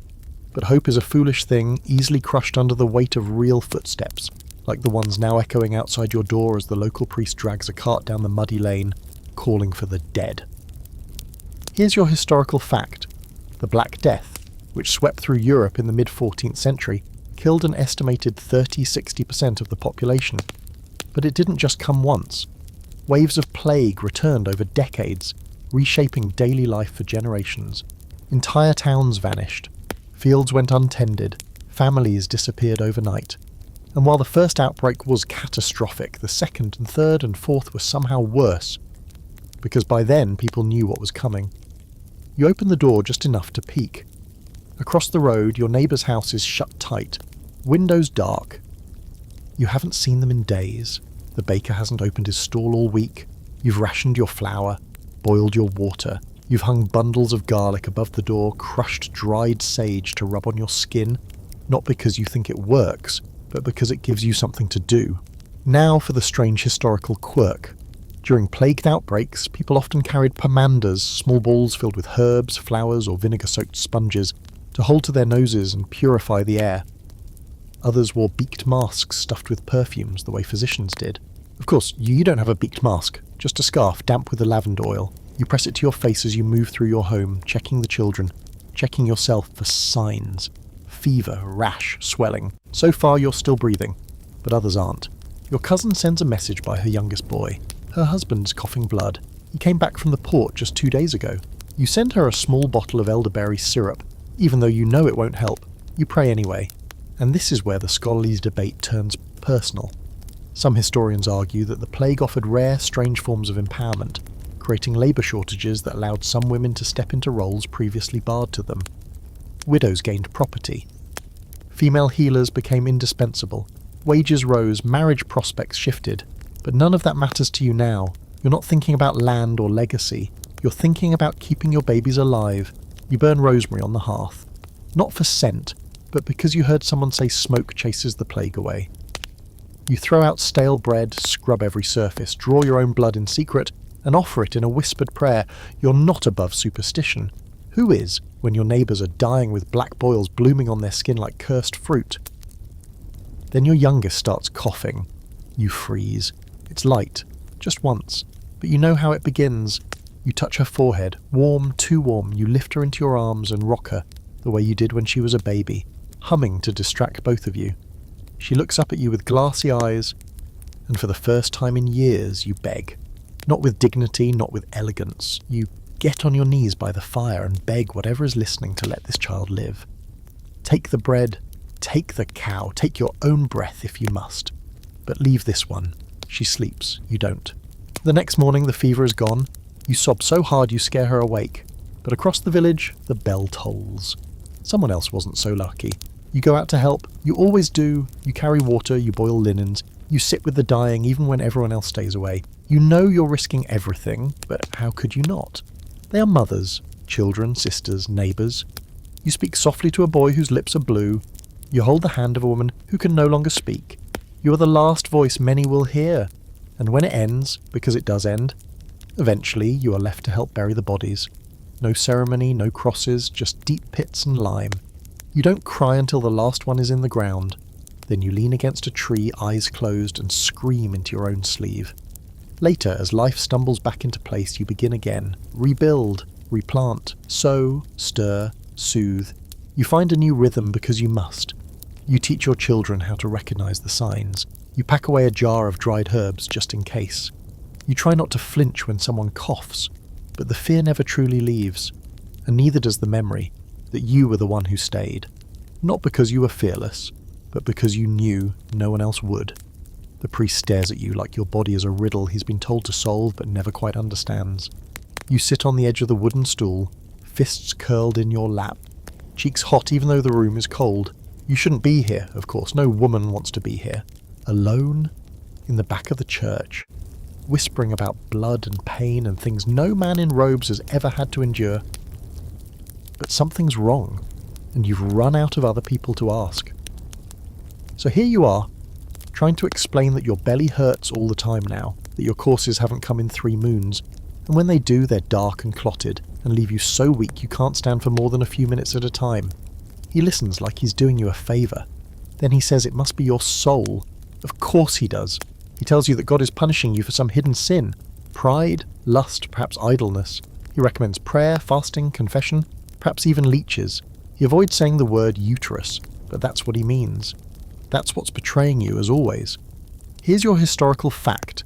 In medieval medical theory, a woman's womb was thought to be the root of most of her physical and emotional problems. The dominant belief was that the uterus was a roaming organ. Yes, roaming. Capable of wandering around the body and causing havoc wherever it pleased. If it strayed too close to the liver, you got melancholia. If it wandered toward the chest, you got hysteria. And if it stayed where it belonged, well, you still suffered, just more predictably. They called it hysterica passio, the wandering womb, a myth so absurd and yet so lasting that it lingered in medicine for centuries. You're feeling it now, apparently. Your womb throwing a tantrum somewhere behind your ribs, making you dizzy and weepy and exhausted. The cure, naturally, is to get married. Or get pregnant, or both, because nothing quiets a troublesome uterus like being used as a cradle. Except that hasn't worked for you. You've had 5 children, 2 lived, 3 didn't. You've bled more days than you haven't in the past year. And still the answer is always the same. Pray, rest, obey, repeat. The priest sends you away with a rosary and a condescending nod. You walk home slowly, bent with cramps, the cloth between your legs already soaked through. There's nothing for it. No real medicine, no understanding, just more silence. Later you crouch by the hearth, clutching your belly, grinding peppermint and rue into a poultice. It might ease the pain, or it might do nothing. You don't even know anymore. Your body is a puzzle you've spent your whole life trying to solve with herbs and hope. Now here's the strange bit. Despite all the fear and ignorance, there were medieval medical texts that included detailed, if often incorrect, accounts of women's health. Some midwives and female healers knew more than the doctors. They understood birth, bleeding, breastfeeding. They knew the difference between a cramp and a crisis, but their knowledge was rarely written down. And when it was dismissed, unless, of course, a man copied it into Latin and put his name on it. There's a debate among scholars about how much power women really had over their own health. Some say they managed quite a lot, quietly maintaining networks of knowledge and care. Others argue they were boxed out at every turn, treated as passive vessels rather than active participants in their well-being. You think the truth lives somewhere in between. You know your own body better than any priest, but that hasn't made it easier to protect. You think back to your first birth, how the pain came like a storm with no warning, how you screamed and the midwife told you to be silent lest the devil hear you, how the baby didn't cry, how they buried her in the woods behind the church, how no one said her name again, and how your belly ached for weeks after, and everyone said it was just your nature. Now, years later, the pain still returns like a memory. Your belly hardens sometimes for no reason. Your back spasms. Your legs go numb. You soak through your shift 3 times in a day and pretend it's normal, because saying otherwise means being dismissed, or worse, accused. You don't want pity. You want help. But help is not made for women like you. Your daughters watch you fold over with pain and ask if you're dying. You smile and say, not yet. You want them to grow up knowing more than you did. You teach them what little you know, how to recognize the feel of healthy blood, how to soothe a cramp with thyme tea, how to hide a pregnancy until you're ready to speak of it. Secrets passed down in whispers, because no one else is listening. Some nights you sit by the fire and press your hand to your stomach. You wonder what it would be like to live in a world where your pain is seen, named, treated. You imagine a place with soft beds and clean water, and people who ask what hurts and wait to hear the truth. It feels like fantasy. You let yourself dream it anyway. Because even in this body, in this time, you are more than your suffering. You are not a vessel, not a punishment, not a failed prayer. You are a woman with a body that bends but does not break. And one day when your daughters hurt in the same hidden ways, they will remember that you named it. And that naming something is the first step toward healing it. The day you die isn't marked by any grand moment. No priest at your side, no final confession, no halo of sunlight streaming through a cathedral window. It's just a quiet morning with frost on the grass and the ache in your chest that's been growing for weeks, turning sharp every time you breathe too deep. You know what this is. You've watched enough people fade to recognize the signs, the body pulling back inch by inch, the chill in your fingertips.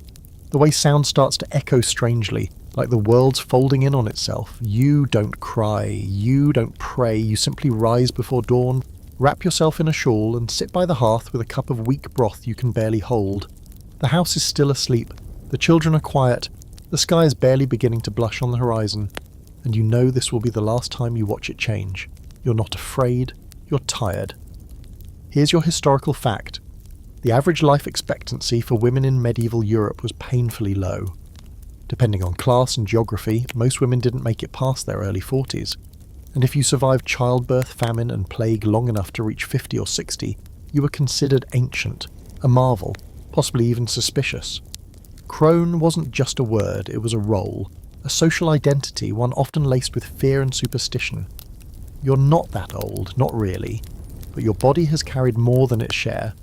5 births, 3 miscarriages, 1 broken rib that never healed right, too many winters with not enough food, too many nights without sleep. Your heart is just done. You sit by the fire and think about the things you've been. A daughter, a wife, a mother, a healer, a helper, a mouth kept shut when it should have screamed, a voice that sometimes dared to rise. You think of all the people who passed through your hands, bleeding, screaming, praying, the babies you delivered, the women you comforted, the neighbours you stitched up after fights, the children you taught to boil sage when they had sore throats. You wonder if they'll remember you. And now for the strange and slightly sweet fringe fact. In some rural villages, it was custom to bury women with small tokens of the work they did. A spindle for a weaver, a sprig of rosemary for a healer, a wooden spoon for a cook, not grand, not rich, just a quiet way of saying she mattered. You once attended a burial where the children tucked wildflowers into their mother's apron pocket before they covered her with earth. You haven't forgotten that. There's a scholarly argument about whether medieval women believed in an afterlife that rewarded them. Most of what was preached from the pulpit was for men, knights earning honour, priests earning holiness. Women were told to suffer now and serve in silence for the slim chance of a heavenly reward later. And you've always wondered, what if that was just another way to keep women quiet? You're not sure what waits after this. Heaven, darkness, rebirth, nothing. It doesn't matter. You're not doing this for a reward. You've already lived 100 lives in this one body. That's enough. The house stirs behind you. Your daughter pads into the room, rubbing sleep from her eyes, cheeks flushed with sleep. She sees you, curled in the chair, blanket around your shoulders. She doesn't speak. She crosses the floor and climbs into your lap without asking, the way she used to when she was smaller. You hold her. She rests her head on your chest and listens to the slowing drumbeat of your heart. You wonder if she hears it change. You press a kiss into her hair, whisper something soft. It's not profound. It's not scripture, just something true. You'll be all right. Because she will.